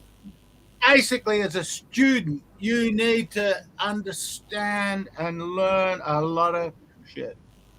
And let's focus on that. Not tackling you're not ready to tackle. I'm sick of 16, 15, 14, 12-year-olds, 19, 20, 21-year-olds having the arrogance to think that they know how to solve the world's problem. If only, and of course the irony is, the class that, especially at the universities, they're all going to be walking into the great professions to govern and rule everybody else.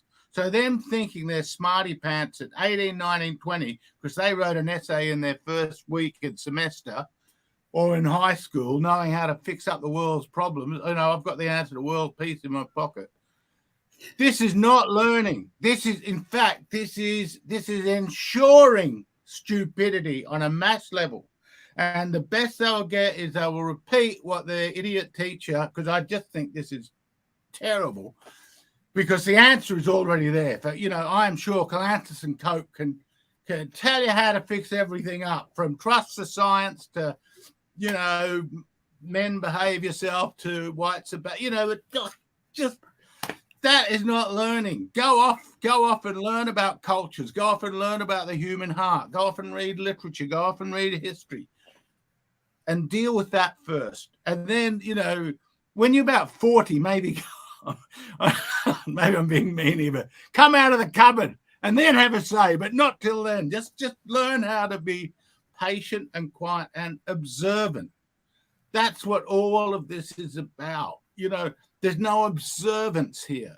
To be observant about the world requires patience, time, real thinking, not this, and not the kind of fudge words that we were looking at through, the policy makers and all of these people, the politicians.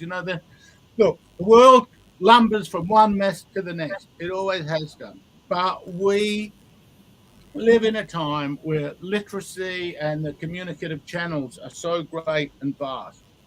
You might hope that there might be a modicum more intelligence coming out of the planet that could be spotted from up there on Venus, or the moon that exists now. But as long as I see this, I think it's never going to happen.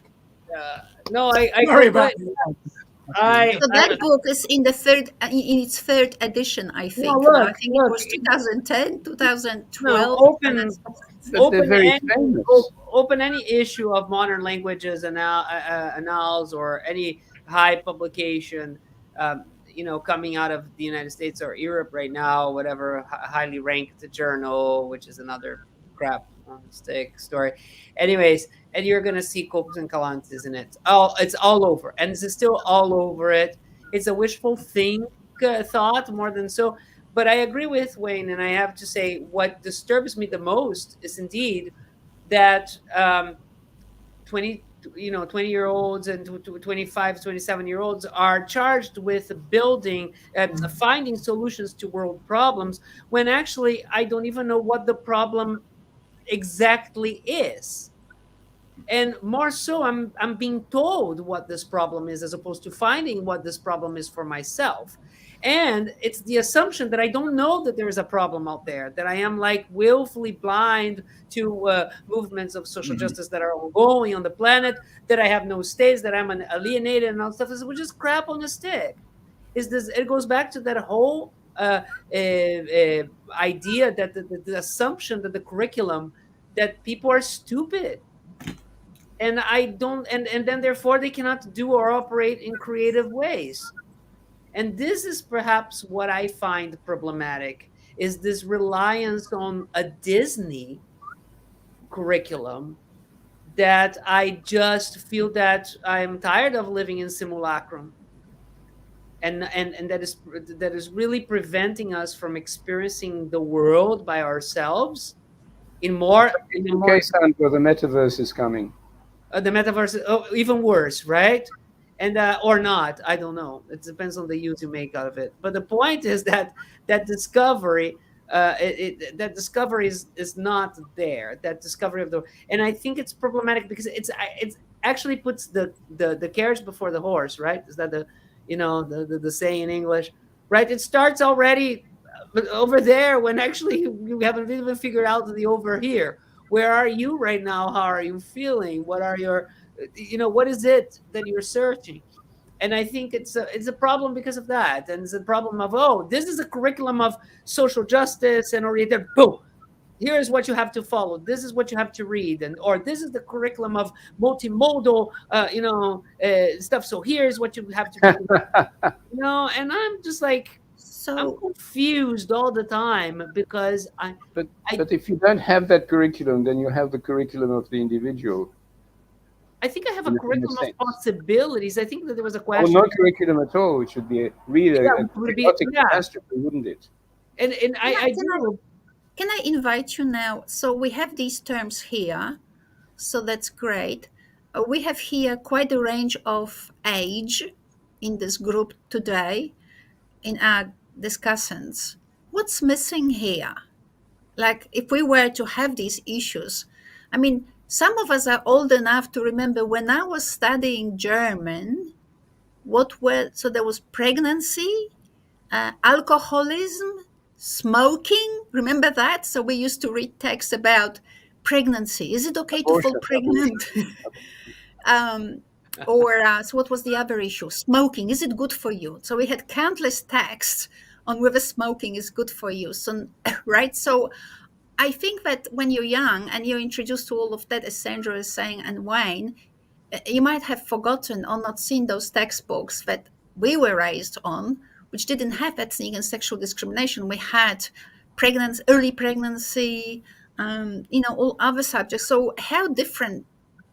So what might have changed is just the topic. What hasn't changed is the approach to transformation. It's kind of the same. Talk about something, and basically, it looks like so far, as we're looking at it from the perspective that we're adopting here, what has changed maybe is the topic. What hasn't changed is actually the approach to both teacher education and also to teaching. Absolutely. I want to show you something. Built into those topics. I mean, look, this is how it used to go, and I'm the oldest one here, so I'll take the high road on this one. We were told, find motivating topics for the students.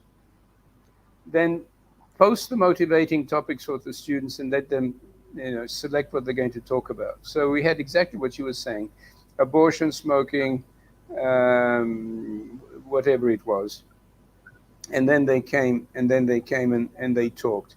And we were hoping that two things would happen. First of all, that they would become motivated. 50 years later, they're no better motivated than we were before. The motivation studies are a total disaster. And on top of that, now we have the new concept, Sandro, of willingness to communicate. Are you willing to communicate? Oh, yes. Willing? Sometimes I'm not. Did some studies on that, and guess what? The people who are willing to communicate actually do better than the people who are not willing. No, really? Yes, really. And so we have a new bogus research area to investigate and make lots of money out of for the next 20 years until we retire. It goes on and on and on, and it is a perpetual replication of failure that in the language learning area we are producing. We have solved hardly anything in the language learning in the language education field. I'm sorry to say that. I mean, clearly, do we know how people read? No. Do we know how people listen? No. All right, so just to show you some more. So this is, I think, 2020 publication, and I didn't insert here the reference. That's because I wanted to be more generic rather than not. But it's a publication by Lian Jiang from the Faculty of Education, University of Hong Kong. So it's in the journal Language, Culture and Curriculum. So that particular scholar follows this methodology of critical literacy, says that language teaching too often follows the old paradigms of focusing on grammar and vocabulary and drills. Doesn't say drills, but means it. Instead on, for example, critical participation. Civic participation, which is addressing these issues. So no points for guessing. The students in his class address exactly these problems in their digital, what does he call, multimodal, productions. He calls it with the letter C, but I can't remember what he named by. But basically, they produced videos. So and what the students did, they isolated pieces of videos on those issues, and basically this is his justification. There's a need to be guided to develop critical visual literacies, how to use language together with other multimodal. So what he's saying, this is what's needed in language teaching, critical visual literacies for students to develop visual and digital literacies, and a multimodal, how to use language together with other multimodal semiotic and discursive resources, because literacy learning includes multiple ways of acting, interacting, believing.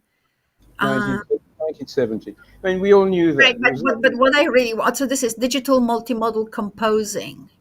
But what happened, they basically created videos on subjects, isolated pieces of video. And if I can, I don't have time now to illustrate to you my point. But But I if I have, can add to, sorry, if I can just add to this. yeah, There's the ELF dilemma, English as a lingua franca. English as a lingua franca comes and clouds the whole issue, where we no longer have to be, let's say, developing the language on the basis of native speaker models. Now, I'm not saying that we should, because I think that there's room to move, but if students produce multimodal, highly multimodal texts, which are highly comprehensible, with language like "me want chicken," as opposed to "I would like some chicken," you have to ask yourself what the heck we're doing. Another thing that what came out from this paper, in my view, and I'm very happy to get feedback in comments underneath a YouTube video or Facebook or here. I might be wrong, or even from our guests, but I don't know whether our guests have actually read that paper. This is the case of a study where where a lot was said, as opposed to that other paper that I quoted on transformational pedagogy. Here, on the other hand, it was too short and ended up very disappointingly. Here, there was a lot of text of this kind, but nowhere did I find a process for addressing all these goals. We need to do this, we need to do this. Look, our students did these digital compositions. So I want to make 2 points. First of all, there was no mention of the process of support that was used for the students to develop these digital multimodal compositions. So that's the first thing, which makes me wonder, what is it that the reader was to learn from it? Go home and do with your students some videos? I mean, we did that in 70s. I mean, we did that with our students in the year 2000, doctoral students, and actually streamed it on the primitive YouTube as it was back then. So it was even better. But so that's the first point. No processes. So I actually don't know what's the take-home message for me as a pedagogue. What am I going to get out of it? Tell students to take the camera and go there somewhere and do whatever. So that's the first thing. Second thing is, so that's the parallel sort of, sorry for being so visual, but basically that's the parallel argument or a problem I see with it. But vertical, it is, where do these videos fit? Where do these videos fit? What are the students learning in terms of participation in the society? So do your video and upload it somewhere or show it in the classroom. I just don't think that there's much to learn for students from this. And I might not be making my point very clearly. Might be because I didn't think about it enough, or maybe it's too early in the day here in Poland, where I am now. But if students are producing information channels, or like here, there was a doctoral study. Obviously, I made up this site. The site was beautiful, but it no longer exists, and it was created in the year 2000, when the technology of the internet was just incomparably worse than what it's now. Speed and fast. Everything was programmed by hand too. So what the students had to do, they developed their own university website. So it had not just parallel connections, oh, there is a video, there is this, but also vertical, how they all hang together. What's on this website? What's the message of this website? What will we put in there for people to come? So it was a bigger problem to solve. It was a participation. It was an ongoing participation. So there wasn't just the whole semester committed to every student producing a video. It was students working in groups. Sometimes they varied. Sometimes they had the same group. and they had feedback from the community.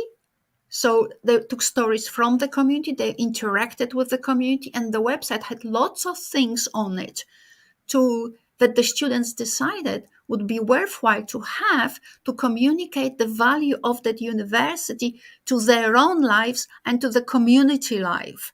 Now look at this, how many problems they were solving in order to give meaning to their productions.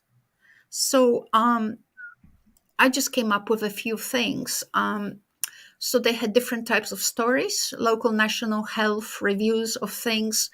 They have informants. So the student, my doctoral student who is now teaching Thai in Japan and in Germany, what she did, Maliwan Burapatana, Dr. Maliwan Burapatana, what she calls it informants, but that was feedback from the community, university colleagues, students, local community, people from the community were writing reports. They were commenting on the stories. They were also commenting on students' expression, all kinds of things. They had advertisements. They were disseminating information in many different ways to make it available. So it was a huge effort. I met these students once they finished university. So that was year one of their study at Konkan University. They were 19. Just to show you the transformative power of this particular project, when a 19-year-old in Thailand, as it was back then, I don't know how it is today, at least in that area, they found it challenging to go to the community where people are older and to talk to older people. Apparently, you don't talk to older people. That's what I was told. So the students had to break that and learn how to talk to older strangers. Go there. Say, my name is Ania Lian. I'm 19-year-old. I'm a student at Konkan University. We're very much interested in doing this and this. Would you like to tell us? Right. So it was. So when I met these students in 2004, which is 2 or 3 years after the project was finished, when students finished their studies, practically all turned up when I was there, and they said all the skills they needed to complete their studies were learned during that single subject. It was very interesting. Qualitative comment. So very different from what we're seeing here, which is a lot of talk. And obviously, as I said, students were producing in that particular project by this Chinese scholar, students were producing videos on those issues like racial something, I can't remember, all these trendy issues today. But it's very different because the problems that students in Thailand were solving were more, I can't think of a better word, but global, more interactive with one another. Why are we doing this? What will we do? What's the purpose of it? What should be there in order to, for this purpose to actually, to effect this purpose, right? A lot of things had to be solved before they actually went out and identified stories, wrote stories. Also, they had to work together, talking about teamwork, right, Sandro? The students didn't want to work together. We had to find, as teachers, we had to find ways to blackmail. I call it blackmail. We didn't call it blackmail. They didn't know the students were blackmailed. What we did, we encouraged students to put advertisements all over university and the community that on the 24th of September, you will see our story on the subject of blah. So that was a deadline. And when the 3 students in the group hated each other, literally hated each other, didn't want to meet and work together, there was a deadline to meet, like at work. And they were writing in their reports later on about the project. We hated each other. We didn't want to meet, but we had a deadline and we understood we had to meet the deadline and we worked together. We overcame all these challenges and we met again and again and we worked in the group very well. Amazing things happened. But the outlook or the vision of the intellectual thinking underneath the project was way above the so many objectives that I found in this particular paper and that ended up only with the statement, "Oh, students produced videos." No processes, and no understanding why these videos were important. Where did they fit? Right? Because producing video is one thing, but producing a video that fits into some other structure that is recognized as a communicative channel, so that students learn more constraints that apply to video production. Your comments? Yeah, but Wayne? I just wanted to say that piece in front of me just looks like, you get a set of policy directives or educational guidelines you've got to conform to. You do what you do, and then you just fill in the form. And so you make it sound like you're complying. It just is. It reminds me of the Soviet Union, when they had to make the cars, weigh a certain amount, so they just put lead in it just to get it done and get it off the factory assembly line. That's what I see when I see this. There's nothing authentic. There's nothing true about it. It can only be taken seriously in an environment that is already crazy. So coming back to your point, I think what you suggested in your activity with the students sounds to me like a good example of reality working, as opposed to just taking something like this and superimposing it upon what you're doing. And I think that's maybe what could be taken away from this is for students learning how to be teachers, not to get too caught up in the machinations of pedagogical theories, especially ones that are promising to change the world or that kind of thing. Just a little bit more humble with what is required in the learning and in the teaching department. That's what I'd say. And I think your example of what you were doing is much more, as I said, grounded. This is just floss. That was created by the student. Obviously, myself and Andrew were supervisors of this project, but it was created by a student way before we heard of the transformative curricula that are now in place and all these big objectives and all of that. The objective of We don't need them. I don't think we need the transformative curriculum. The way it's been described, at least in the paper with the unpronounceable names that I've forgotten. Lala, could you tell us a project like this one that I just mentioned with in Khon Kaen University in Thailand? How would that work within a semester? Because that was a semester of work. I don't know. You have pretty long semesters, which is 16 weeks. So that's pretty good. In Australia, it's 12 weeks. And actually, it's 11 weeks. Apparently, in the 12th week, we are expected for students to produce assessment, which I always find quite challenging. I don't know if it is 12 weeks, in my view. I don't know, old school. Then you teach 12 weeks and assessment is 2 weeks later or something. But anyway, 12 weeks here, 16 weeks there. How feasible is a project like this for your students in your first year? I think last year it was still feasible when I came back to Indonesia, but this year maybe not.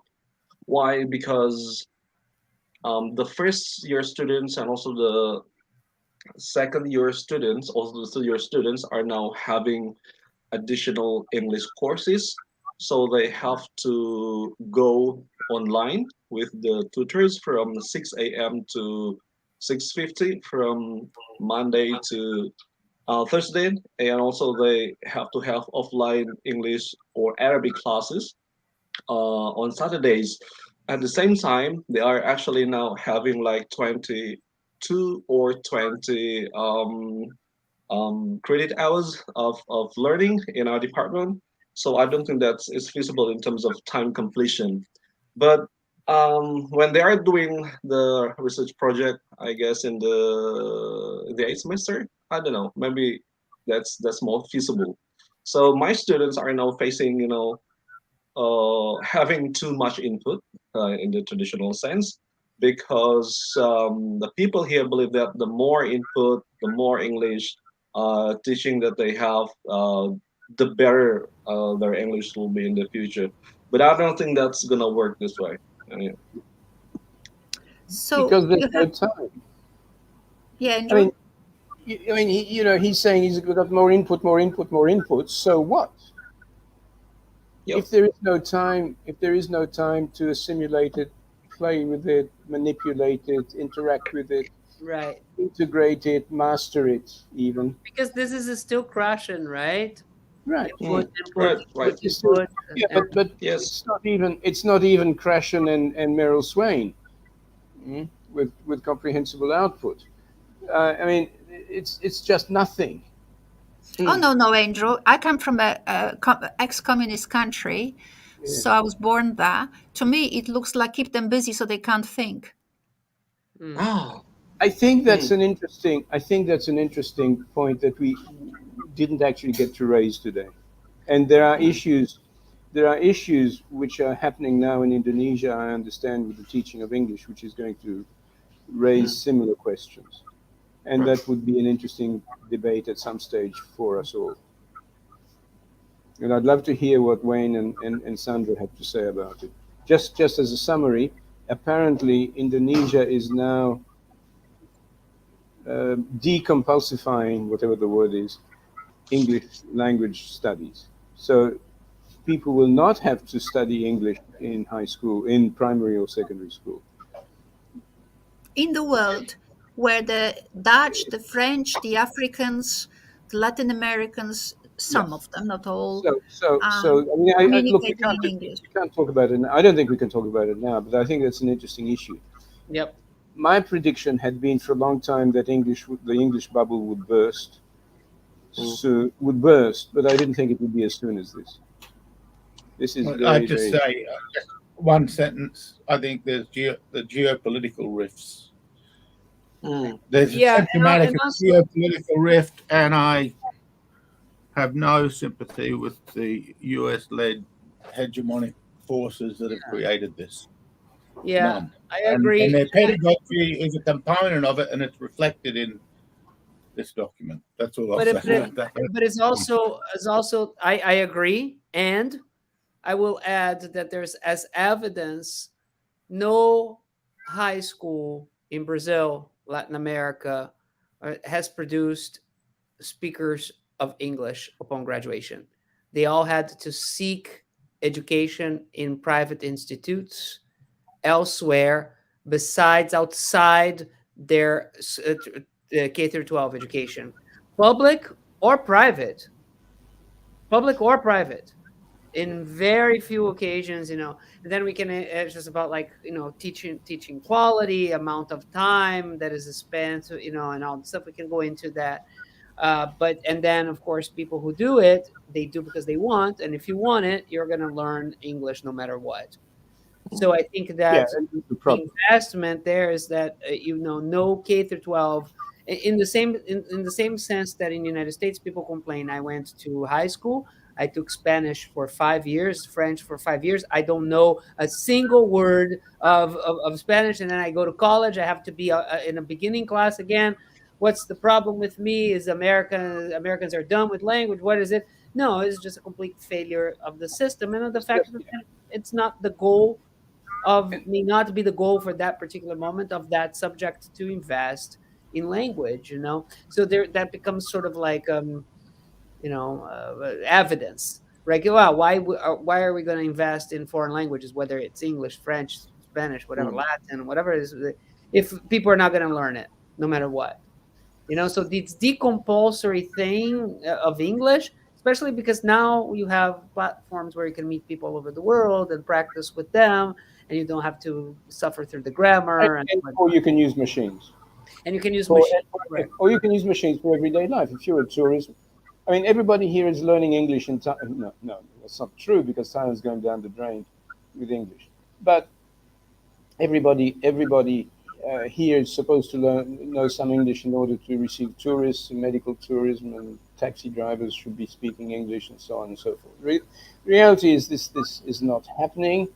You're better off using a translator. And what if you don't speak English? I mean, there's an assumption that every person that looks like me speaks English. Yep. But actually, there's a lot of other people, like Sandro in Brazil, for example, who may not speak English.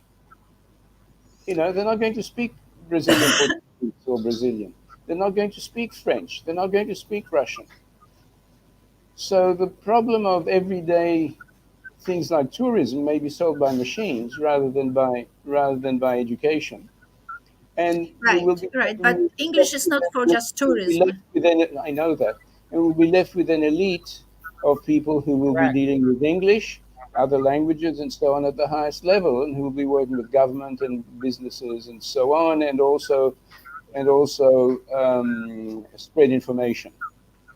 I mean, Ania's issue, I think, is that the disappearance of English means that it will separate citizens from information and therefore render them more malleable to the government.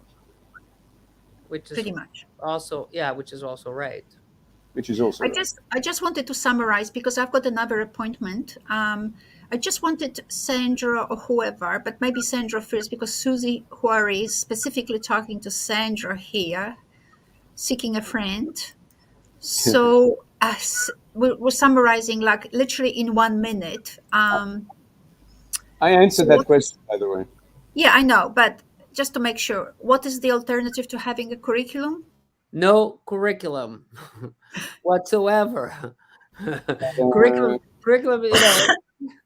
it's a curriculum is irrelevant. That's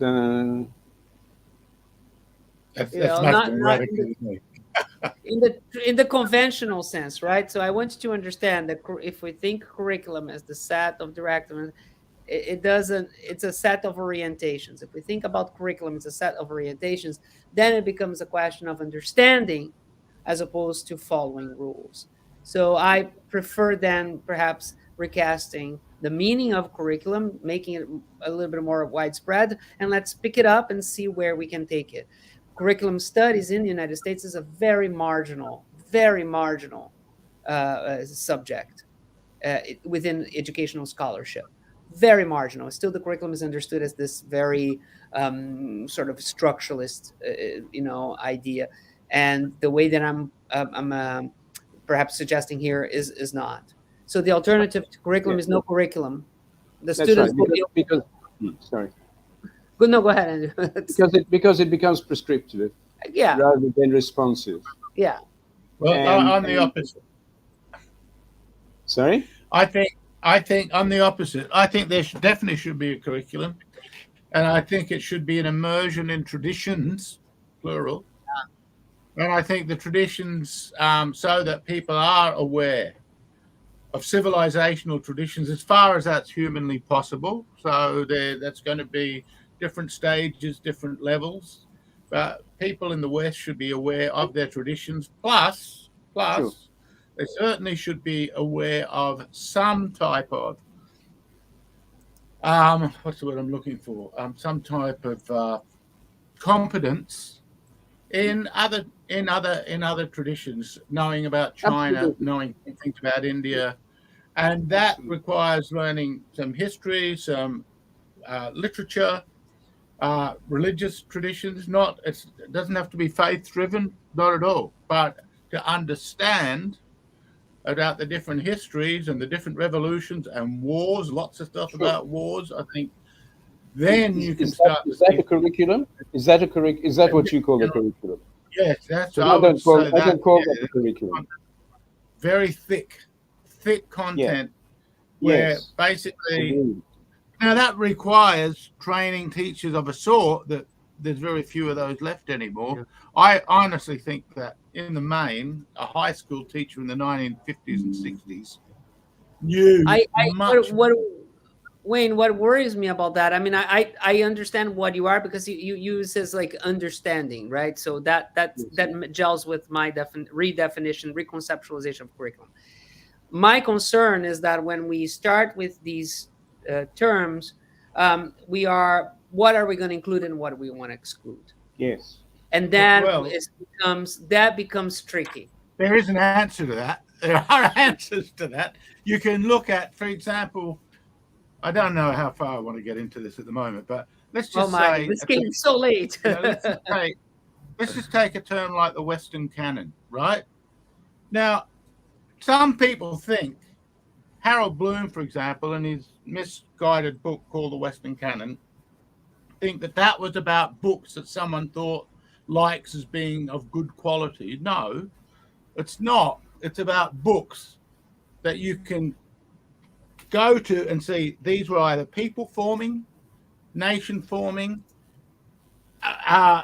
if not institutional forming, at least an articulation of a set of processes that were instantiated at a particular time in a certain way. So Locke's treatise on government, for example, is a response to the English Bill of Rights, but read in conjunction with it, it provides a certain kind of mythic framing of the rationale behind it.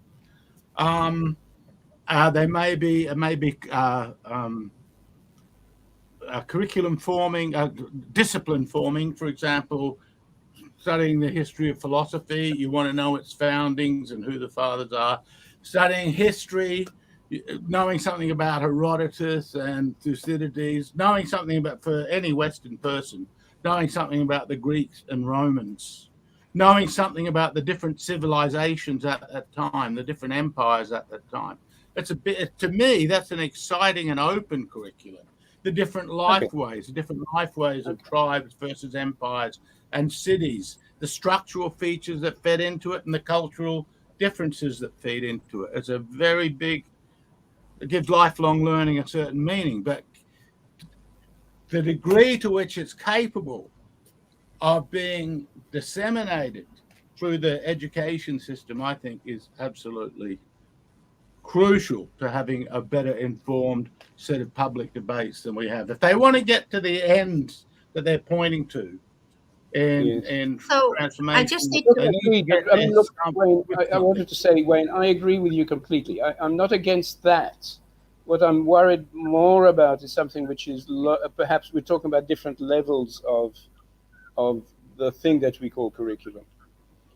And I would suggest that we when to produce be able what, to at get what level and to how. what you're interested in through other means rather than through an overspecification.